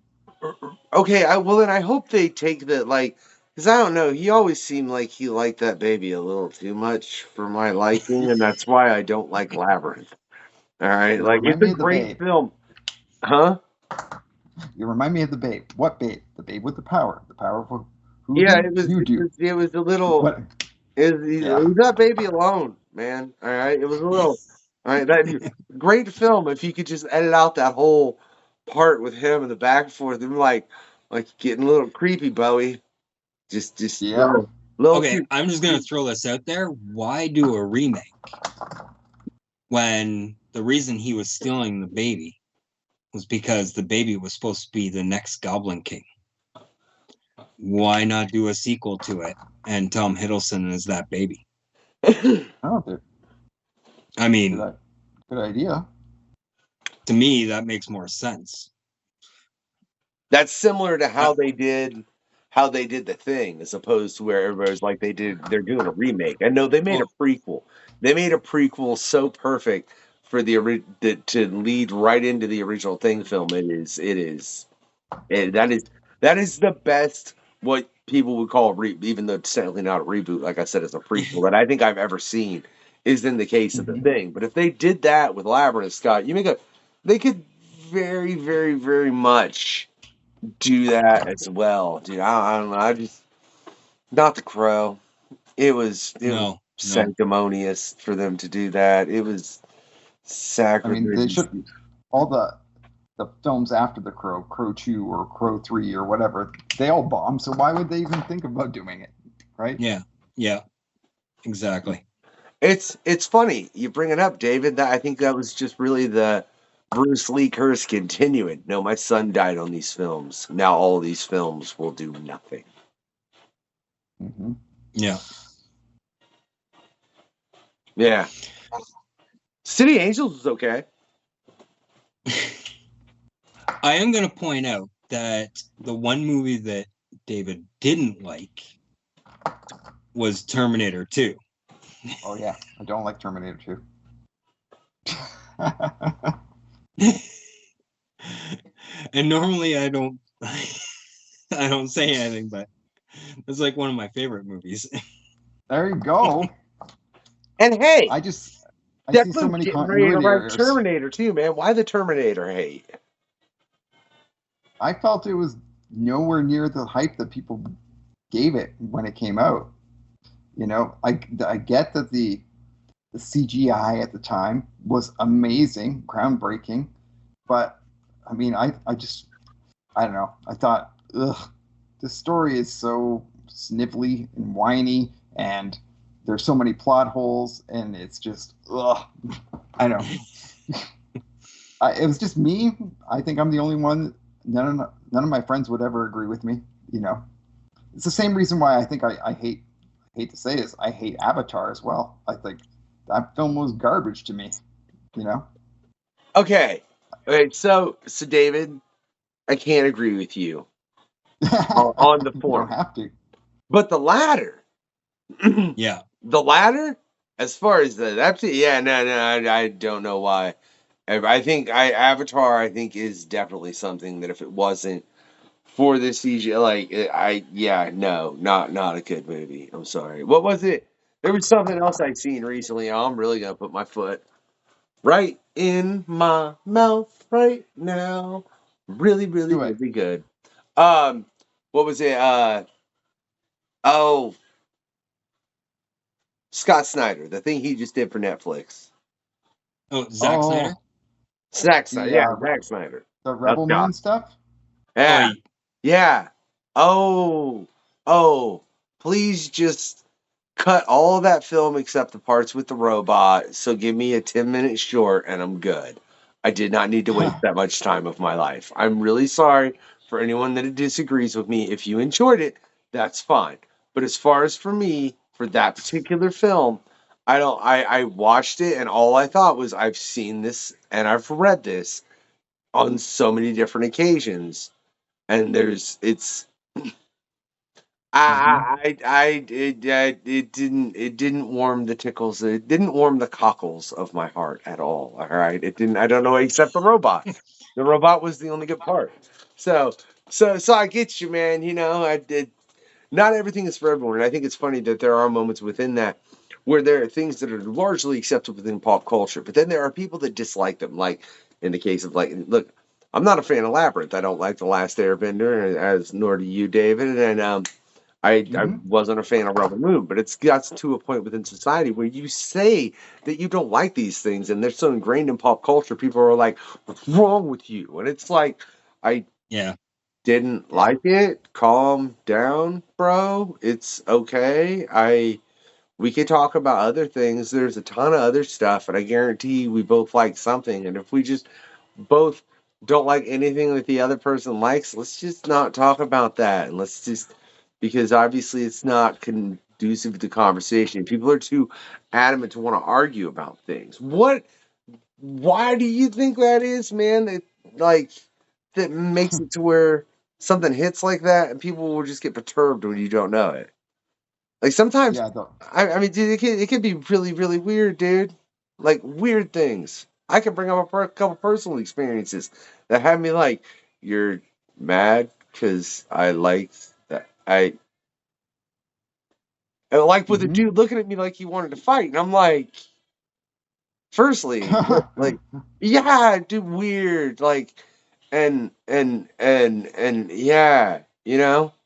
What do you think gets us ingrained that much as far as a society where we think like that, though?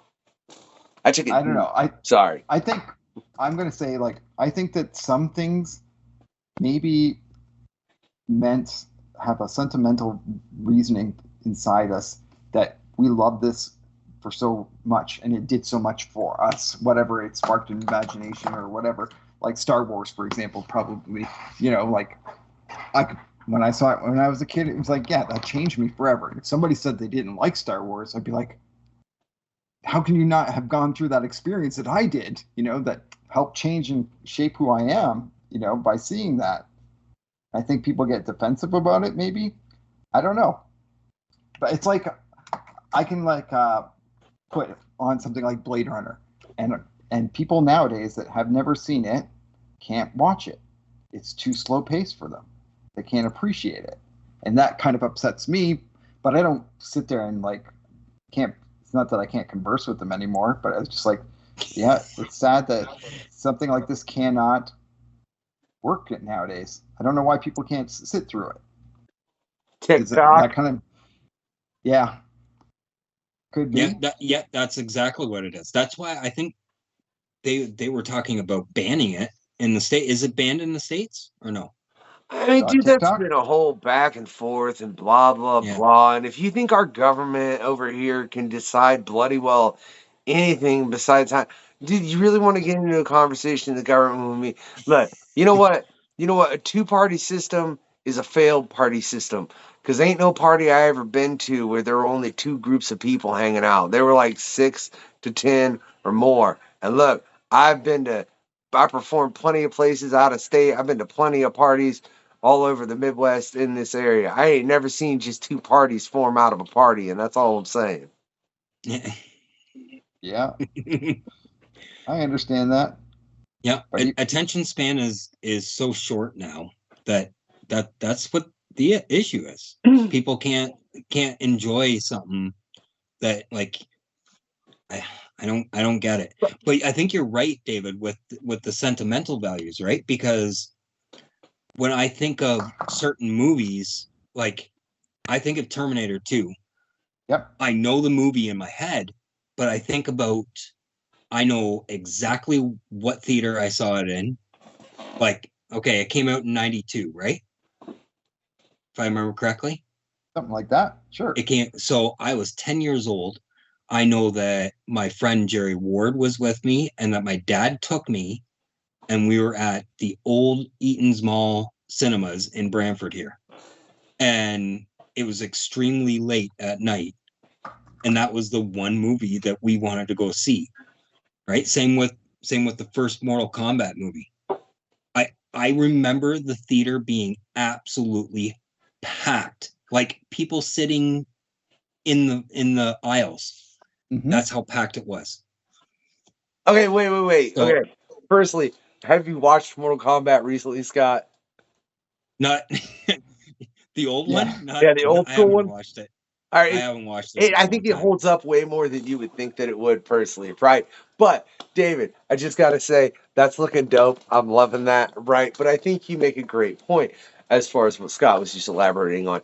That Mhm. I think when people are getting defensive to the degree that they're like upset like that, it must have had an emotional moment for them, and at least in most cases, either that or it's just lack of brain cells. It might be that in some others, but that's neither here nor there. But I think in a lot of them, especially when you're talking about things that are part of pop culture like that, like Star Wars and such, yeah, it's like it had an emotional effect. And look, like I love Deadpool. I had like there are parts when I'm reading Deadpool, I'm like, dude, I totally like get that on a level I shouldn't. We're not going to get into that, right? But at the same time, if somebody told me they hate Deadpool, which has happened on the show with creators, Mhm. I do kind of, I'm like, why? Like I think I've done that to a creator or two where I'm like, let's get into it. What about it do you really hate about Deadpool? The funny thing is the thing I note the most is they're like, because people at cons who dress up like him, they take liberties. And I think that is the really, really odd. And then you say cosplayers just don't spend money. So obviously the dude dressed up as Deadpool is being an a-hole, taking liberties and not buying anything from any of the creators. Why are they going to like him? Yeah. Okay. I want to give another example. Did you watch Jupiter's Legacy? Yes. What? Yeah, I have. Netflix? Jupiter's Legacy. It was on Netflix. I like Was the that original Chatham copy. Tatum? Is that Chatham Tatum? And Mila Kunis? Not sure, but I think like the story is really great. But the thing is, I think like they had to cancel after one season because it didn't fly.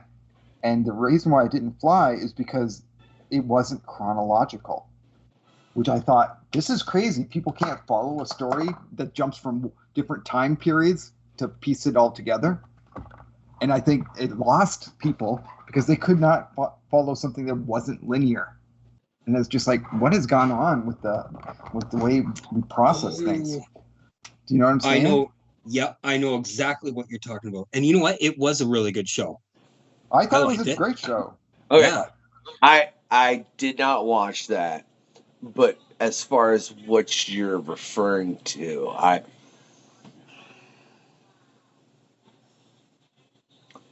people consume too much short form content and they doom scroll too much. And Yep. this trains our brain not when you're able to get a dopamine kick into your brain every 2 to 3 minutes or 4 minutes or 5 minutes, whatever, when you find that video you're scrolling on whatever platform you're on, Yeah. it gives your brain a different setup than, going and reading the entirety of a book, a comic, or something like that, and getting the dopamine kick when you hit the point of the story that allows you that. That takes more effort, it takes more concentration. And so people are ostensibly being trained because it's Pavlov's dog. Let's be real honest, right? But Yeah. it's with dopamine via social media to a certain degree. I keep getting way too deep on this quest. Scott, stop me. Hey, it's all good. No, I agree. Yeah. It's gonna get us in trouble with my rhetoric. See, I don't ever really doom scroll, and I don't understand how people can.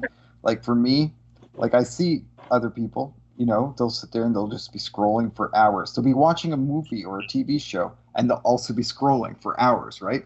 I can't do that. And for me, it's more like I could be doing something.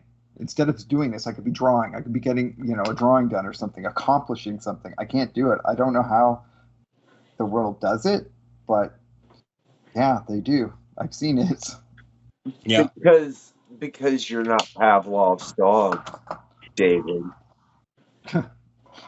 And I mean, look, man, think about it sincerely, and I'm not at the basis of just purely psychological basis. You train with a treat. If you can give a person a treat without technically giving them anything, because you're giving them something in front of their brain that causes their brain to produce dopamine. Yeah. Right? So you're giving them a treat without really giving them a treat. You ain't really giving them nothing. But the brain's tricking itself into the fact that it's getting a treat. Yeah. That's way too deep for this show. We are gonna All right. So let's circle back to topics that people will want to hear about on here, right? I don't know, So we man. wanna- Maybe people hey, hopefully people do want to hear about that in all sincerity. And you all think about it, man, because like you said, David, I don't doom scroll either, man. I do not scroll enough for the sake of this show. I know it's a past quest. Somebody said they were like, "Hey, you have a healthy relationship with social media." I'm like, "Yeah, but I should technically be on it more to promote." So there is that downfall as an artist, Mhm. David, and I'm sure because you got to get on there to post stuff. You know what I mean? Oh And yeah. and if you say you're shadow banned, and let's get back to this, man, if you don't go on social media and interact with people and do this and that, then it doesn't expand your reach. If you're only posting things, then that's where it stays, and it makes it to where you're very self-isolated because you're not actually engaging with other people on that social platform, and that's how that algorithm works, which makes it to where, as a creator, if you want to be on there and you want to expand, you have to be on there and talking and chatting and posting and commenting and liking to a bunch of people's stuff. It's a And dancing very like a weird monkey, setup. and yep, I know. Yeah, it's a very weird setup, man. I preferred it to where it was just more done on a one-on-one personal basis before all of this, but that's just me, and I'm old. I'm old too. You know. So, like I said, I think it's just also a loss. I think people don't understand how it's affecting us psychologically as an entire species. You know, And like and here, yep, go on. Mhm. well, because here I'll give you a perfect example, man. I made a request, Dave. All right, at the beginning of this show. All right, Yep. and it was a fairly intricate request. Take Wolverine, Deadpool, and Superman, and mesh them together, all three of them. That's tricky, man. People usually keep it to two, and I threw in three, and with Wolverine Yeah. and Deadpool, it's a hard one to layer together. I'm fully aware of that. I assure you. But if most people wanted that to see it replicated, well, one, they're not going to run a show for 2 years and then bring on an artist and request it. That's probably not going to be one that crosses people's mind, right? Nope.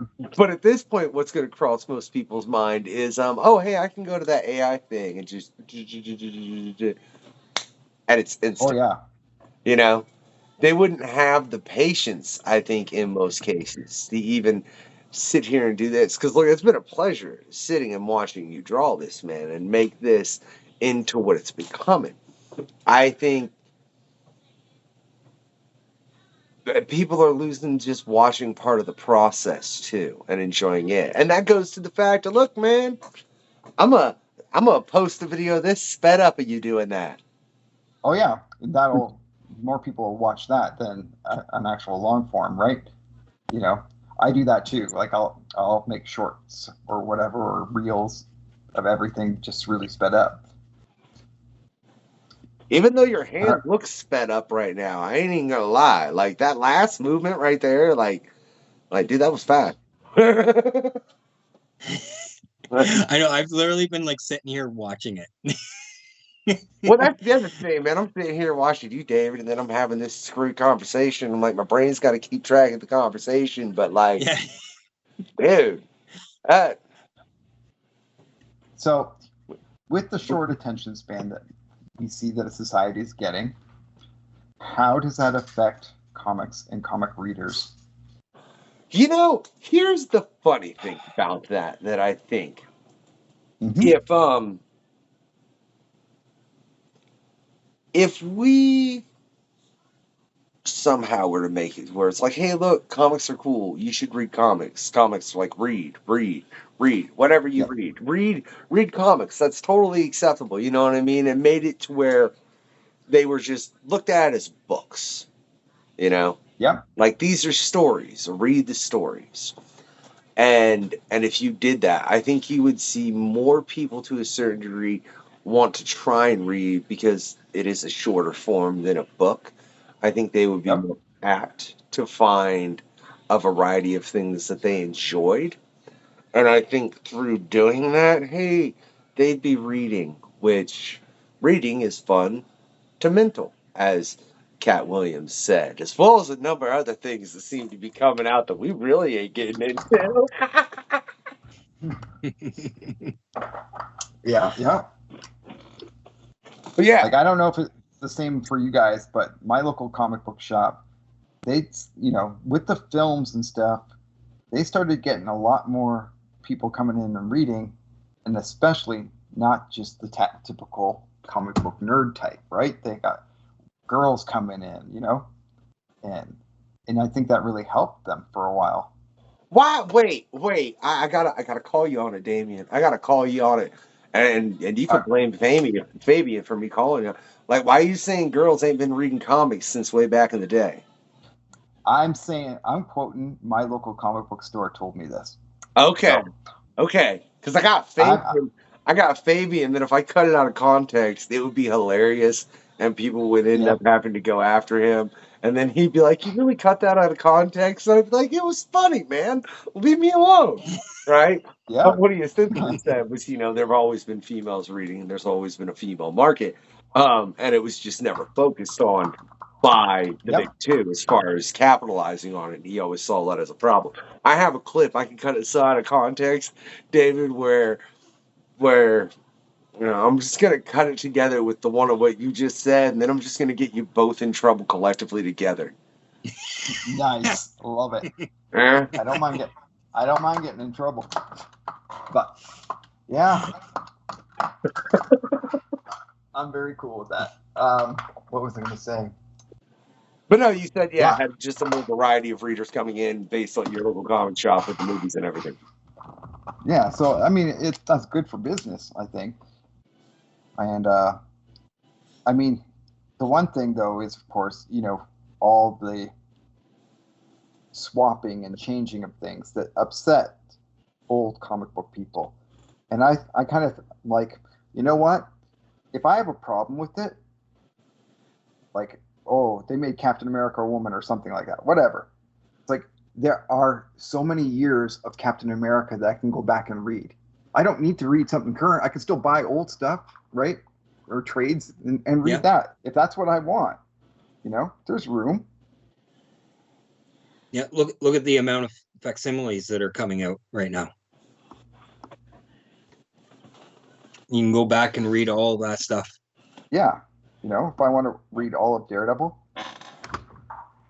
then See, I I can. don't see. So you bring up a good point. I don't see why people get so adamantly annoyed when things like that happen. Because look, if you're telling me you're a fan of Spider-Man and you've read everything Spider-Man, and now you're mad because they changed him to this, which I mean, Peter Parker's still Peter Parker, and there's plenty of Peter Parker stuff coming out. Like if you're a fan of Peter Parker and you're not reading Ultimate Spider-Man, I really suggest you should. I'm just saying they're giving a Peter Parker story that they never have in Ultimate Spider-Man. But now I'm just cutting promo for something that ain't even relevant to the quest. But but in that, man, I like because it's just not feasible for someone to have read all that and be complaining about something happening. You're right. There's always going to be more of that. Because if you've read every Captain America title and every Captain America book that Steve Rogers has been Captain America. Yeah. Okay, Tom Brevoort. That's the only thing I know to say.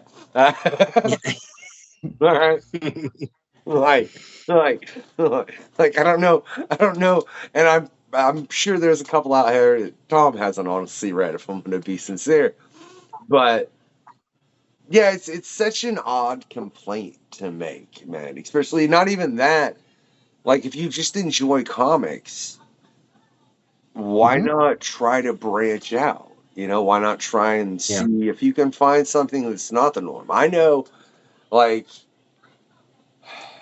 I'd say in the past 3.5, 4 years, I really got into collecting again, and I really started going up to Mage's Comic and Games. And there I met Dave. Yeah.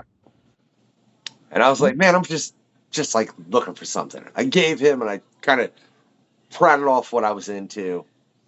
And he pointed me to Something is Killing the Children, I believe was the first, if memory serves me proper. Right? That's on my to-do my list someday. Yeah. You really, really should, David. But you got that comic book guy at that shop up there? Yeah. But you know what I mean? Is there that one guy at the shop that you can walk up to and prattle off what you're into, and he could point you at something even without knowing you? Oh yeah, obviously, usually. Yeah. Yeah. I think that's important, and I think people need to think more about that if they're people that have read comics for a while. That's nice. So I started doing a commission, and here's my problem. I started doing this commission, but sadly, this cover, the material, has something that reflects, it doesn't let the markers blend. So I started trying to paint it, and everything just got worse and worse. So I'm looking for this book, this blank again, because I don't have it, because I want to start all over again, because I had to put this away because I could never finish it up, because it's just, things aren't working. So I actually had to start painting physically, and I was like, I don't like how it's turning out still. So I'm waiting to find this book again to replace it, because it is somebody else's book. They commissioned me and they gave me that book, so I'm looking for it. Did it? You said it had is it like a gloss almost on it? Yeah, there's finish? a gloss finish on the cover, which repels the markers and they don't get to blend together. Yeah. It's funny that you mentioned that, because I remember Mike Ruth having the same issue with his Ninja Turtles books. Yeah. And the circle on the back, and he had to actually sand the backs down. Yeah. Okay, so you were talking about Something is Killing the Children, and that one guy, you can go to the comic book shop. Sorry, I distracted. No. Yeah. I was just saying, like I said, I seen that guy up there. And I think that's important to have, man, to be able to point both new readers as well as somebody like you said, if somebody's like, oh, well, they changed my character, blah, blah, blah. All right, well, hey, don't get mad about that. Go try this instead. Yeah. Absolutely. That's There's some amazing stuff out there right now. there's so much. There's so much, man. Yeah, I still and hey, yeah, no. See, his point got lost because 6 other things happened, and then we had that conversation, and then I went way too deep. But we're gonna cut back to it real quick because that's how my brain works, ladies and gentlemen. Right? So you said you didn't like Terminator 2, and let's be honest, Terminator 2 is considered one of those sequels that it's like that's one of the rare chances or rare occurrences where the sequel was better than the first. It's one of the only times people say that, right? You don't like an agree. Empire Strikes Back. Yeah, Or, yeah, you don't agree, and that's fine. So there's Empire, right? And what's the other one that you do you agree with Empire? Empire's good. Yeah. Okay. I didn't figure you. Okay, so the other one that I would say is that's really said about is Aliens. Aliens, yeah. Okay. Yeah, I like the original Alien more so than Aliens, but I do love Aliens. Okay, I gotta say that. That's an acceptable answer, right? I just really based on the fact that you didn't, and and the fact that it's the same director as well, and it follows a certain, like I think those two films follow a certain same the same what's the word I'm looking for? The same model in a way as far as the first were horror films. The first one were more horror, the second were more action in both cases. Yeah, So, yeah, exactly. that's why I was curious because I love me some Aliens. I won't lie, man. No, I can't Aliens by James Cameron is Oh. fantastic. Oh, no. Alien by Ridley Scott is like that's science fiction horror, right? It's Oh, yeah. just- Yeah. it's- My Yeah. apologies. same- I didn't. same, but- When I said Aliens, I meant like the whole franchise as a general. Oh yeah. David, like that's my Yep. jam. I can't wait for them to kill the Avengers. Yeah. No, that I can agree with. Okay, I'm going to ask him the same question that I asked you, Jay. I don't remember that. What? Remember before I fell off the stool? What were you Who asking? is the one that brought the egg on the ship? Oh, that hatches in Aliens 3 because it takes place. Aliens 3 takes place mere weeks after. Oh. Do you know the moment he's talking about, David? You're talking about who brought the egg? Well, Yeah, because somebody was pregnant. Because when the ship crashed, there was a face hugger, and then Ripley was already pregnant with the queen. That's why the alien didn't kill her in Alien 3. Spoilers for anybody that hasn't seen this. If you needed that warning for these films, I don't know what to tell you. So there were 2 face huggers on that ship, right? So who brought them on there? And I had thought about this and figured this out. But David, what do you say? I don't think it was Bishop. I think it was like the guy before that, right? Something like corporate guys or something like that. No. It wasn't. No. The queen was in there. She laid 2 eggs. She knew the planet was about to get blown up. She was trying to save her species. Yep. Yeah, I could see that. That's what it was. I thought about that after you almost broke yourself. I still say it was Bishop. No. And here's why. Because in the first movie, Ash, corporate, robotic, right? Mm-hmm. His main goal wasn't to bring back the egg. It was to impregnate someone and then put them in the freezer and bring it back to Earth in that state. Okay. And Bishop was told to do the exact same thing. Make sure Ripley survives so you can bring the egg back so it can hatch and she can get impregnated with it and bring it back. Okay. And then if you read Aliens What If, Paul Reiser actually mentions that the only way that the corporation wanted it to happen was to bring the egg impregnate someone and then bring it back to Earth. That was the only way it was ever going to get through security. So I still think it's Bishop.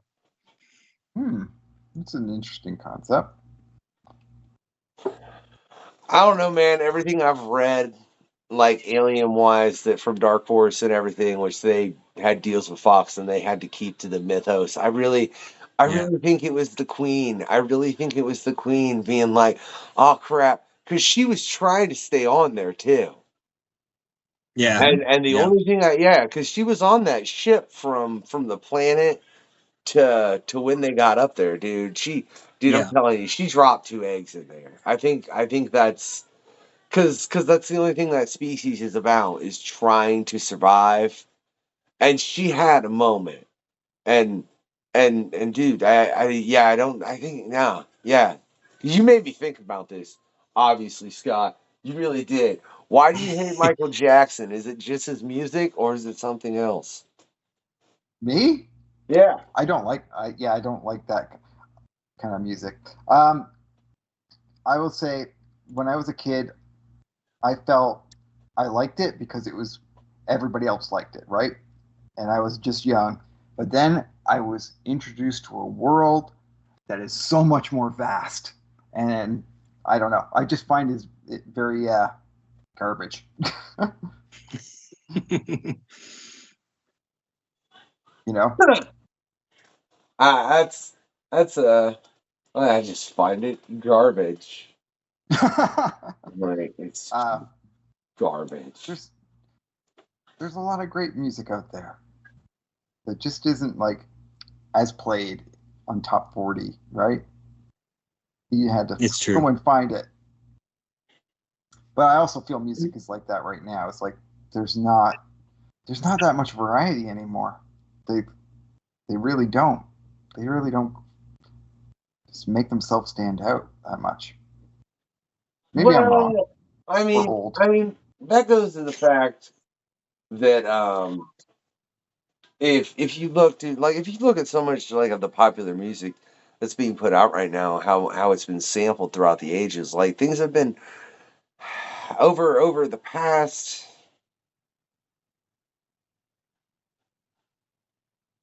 God, getting close to 100 years now. It's terrible. If you look at popular music, there are certain things that have just been sampled again and again throughout time, and then slightly modified and sampled again. But like, I can't think of any particular instances like off the top of my head because it wasn't in a music mind frame. I'm trying to do something else right now, David. Why are you freaking crap? Oh wait, I brought this up. My bad. Sorry. But like, I mean, pop songs still take. I heard one recently. The Ice Ice Baby, right? From Vanilla Ice. There's some song right now that's really popular, and it's like that. And it's the exact same beat, and the he's not saying that. He's saying something different. I don't remember what he's saying because, frankly, I was like, dude, that was your level of creativity. Oh my God. And walked away, right? Because it made my brain hurt. But it was something that was really popular for a moment. And he was saying it to the exact same cadence as Ice, Ice. Man. Like, it had the exact same cadence as that whole song all the way through, you know? Mm-hmm. Yeah. So it's repetition because that's easy to digest. And people like things easy to digest because they don't like to have to take a harp, even though, afterwards it can feel really nice. Yeah. Or even have some meaning to the music, Oh, yeah. Story, even, or something. I don't know. That's looking pretty wicked there, David. We'll get there. We'll see. I am digging that. But dude, why do you want to live in Marvel, David? What's wrong with you? You're gonna die. Oh, and not only that, you anyways. want to live in Hell's Kitchen? Like, what is wrong with you for real? David just wants to throw stuff at Daredevil and Spider-Man. Screw that. I'd rather be with Elektra. She's cool. Yeah. While you're with Elektra. That's what it would be. Mm-hmm. Everyone knows why you want to meet Electra. Jeez. I don't wear a Hawaiian shirt. Come on.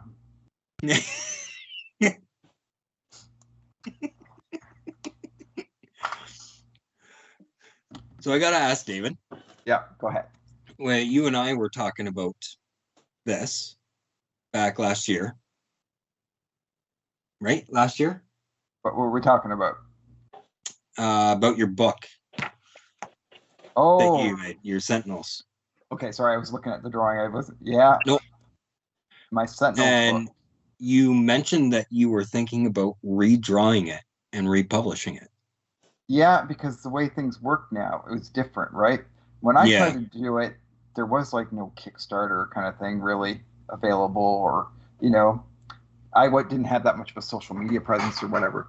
Like, obviously, my skills have improved since then, but I do think that there is a foundation to the story that I did like, and especially I was like, I'm almost done issue number 2, but I just gave up and didn't publish it because it took me like years just to sell the first issue, right? Yeah. Just to sell all of them.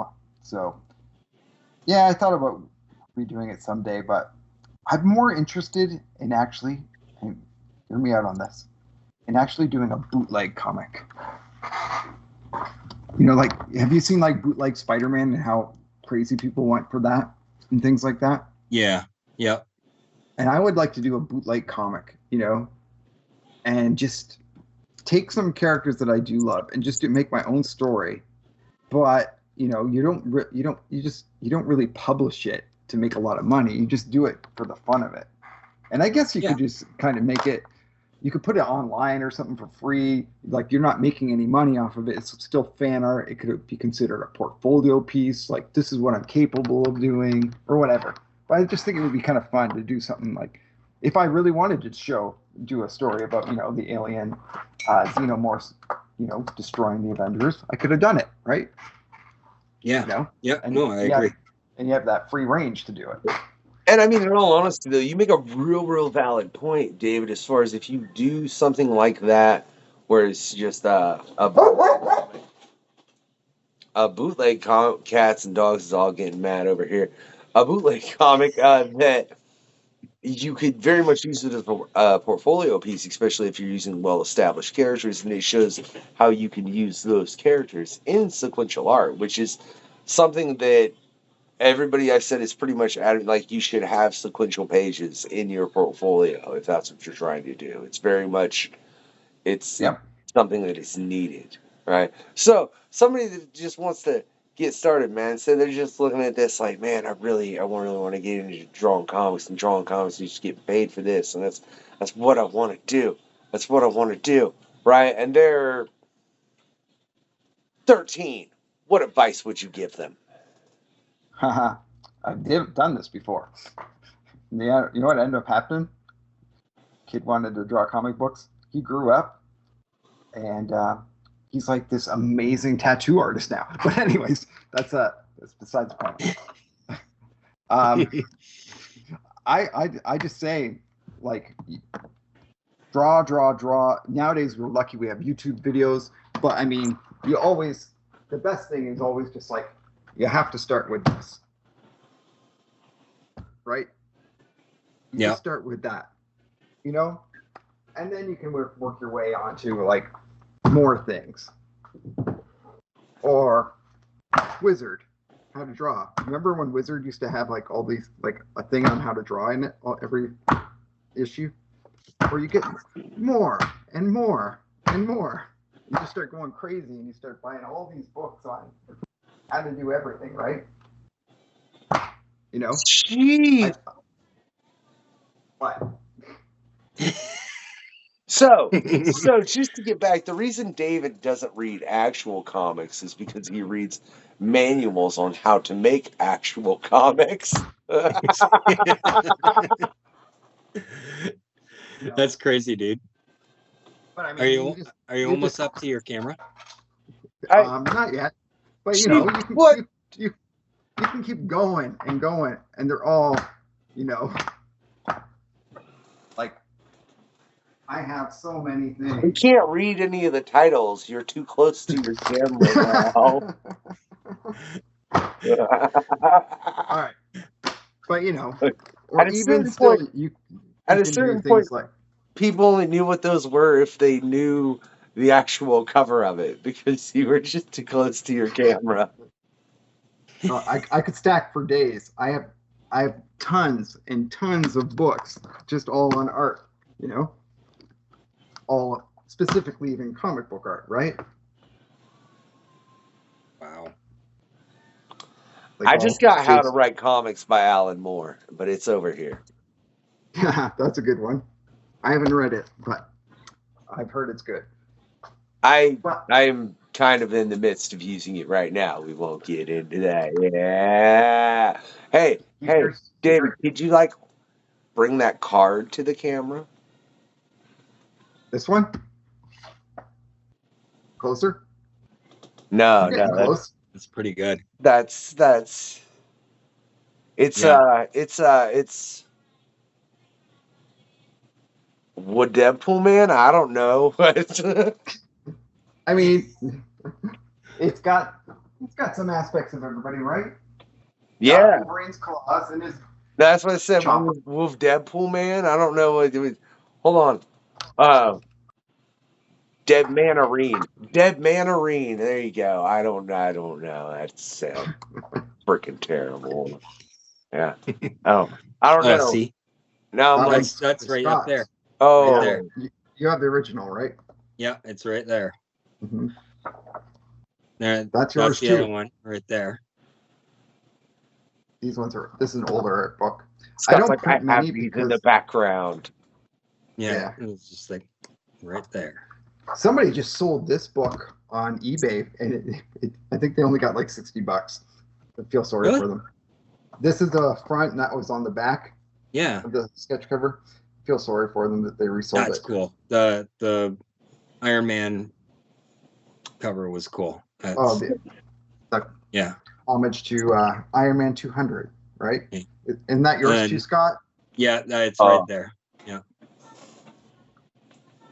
Yeah. Let's see. I'm just looking to see if I was looking for my Xenomorph. That's what I was looking for you. Oh, right. But I don't have it. It must be in an older book, and I've sold out of all the other ones. But I only have- look, David sent it to me, and it was actually on the flyer for this particular quest, right? Because Mhm.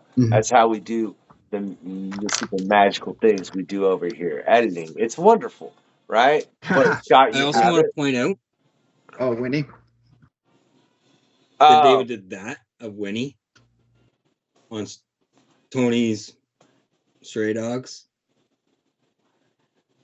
Nice.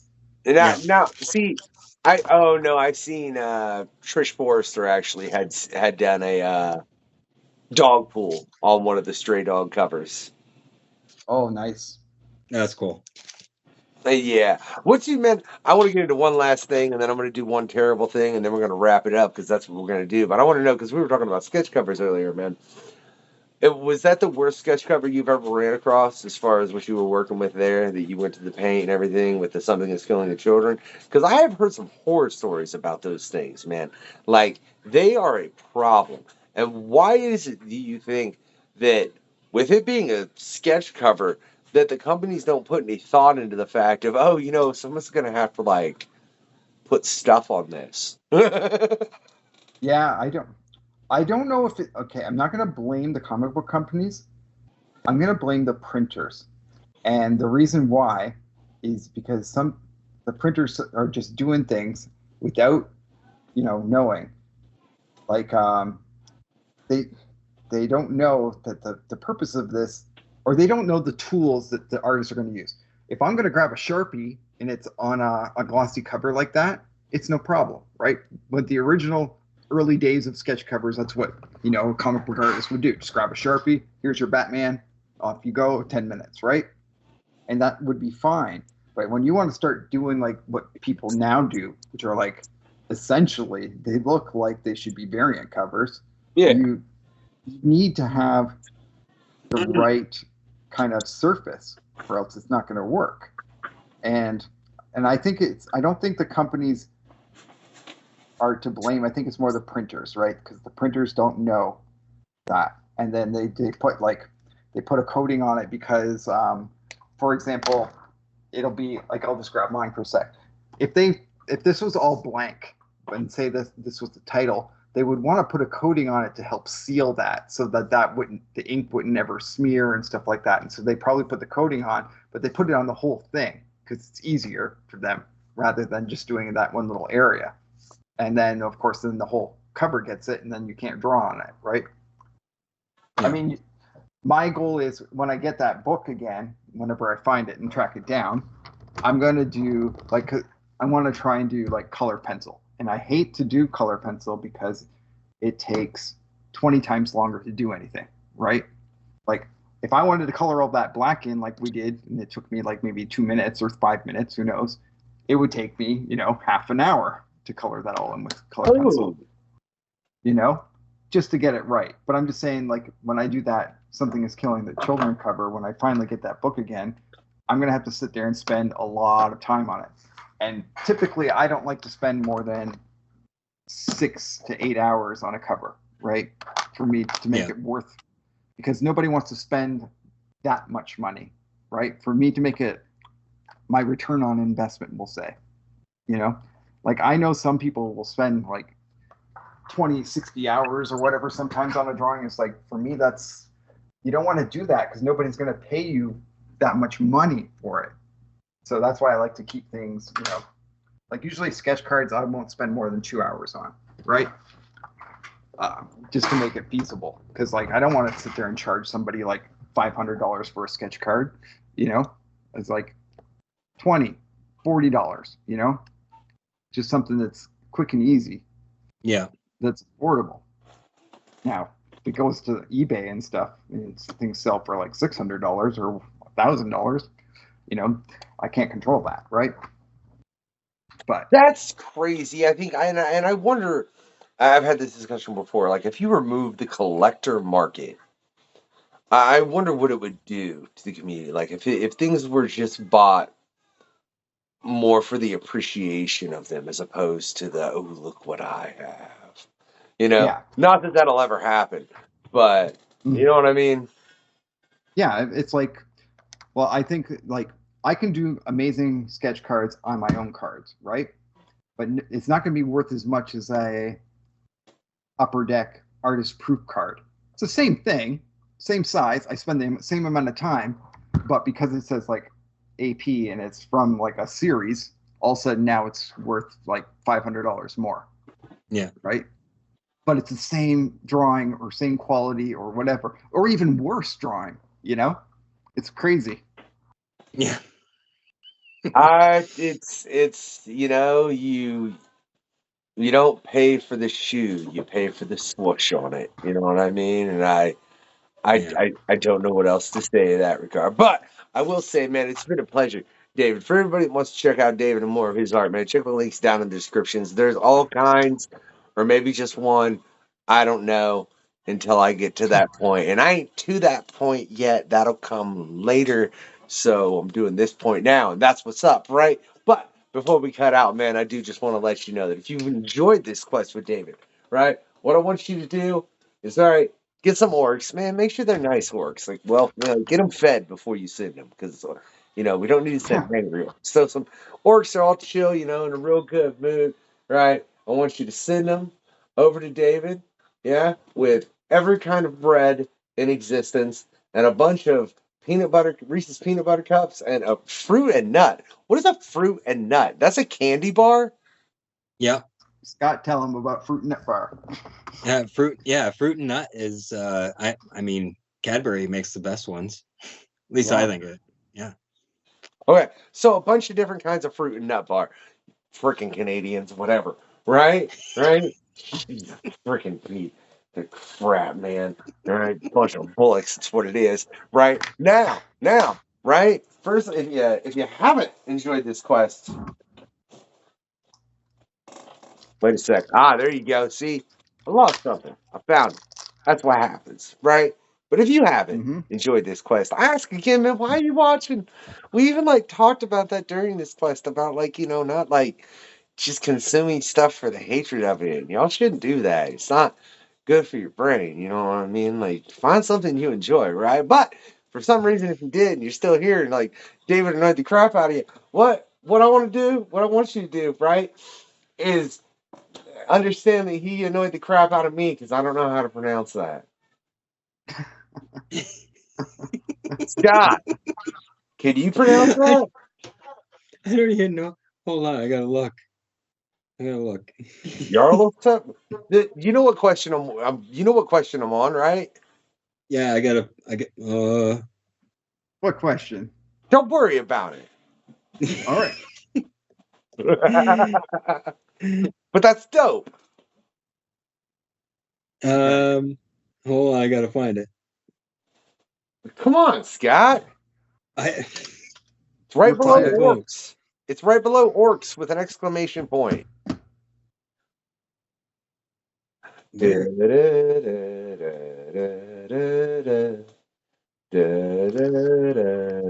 Why do I not see it?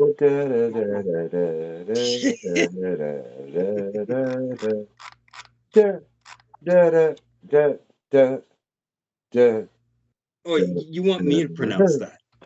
So you can't Bollocks? pronounce it either. Okay, fair enough. I don't know. What is that freaking word, David? What do you?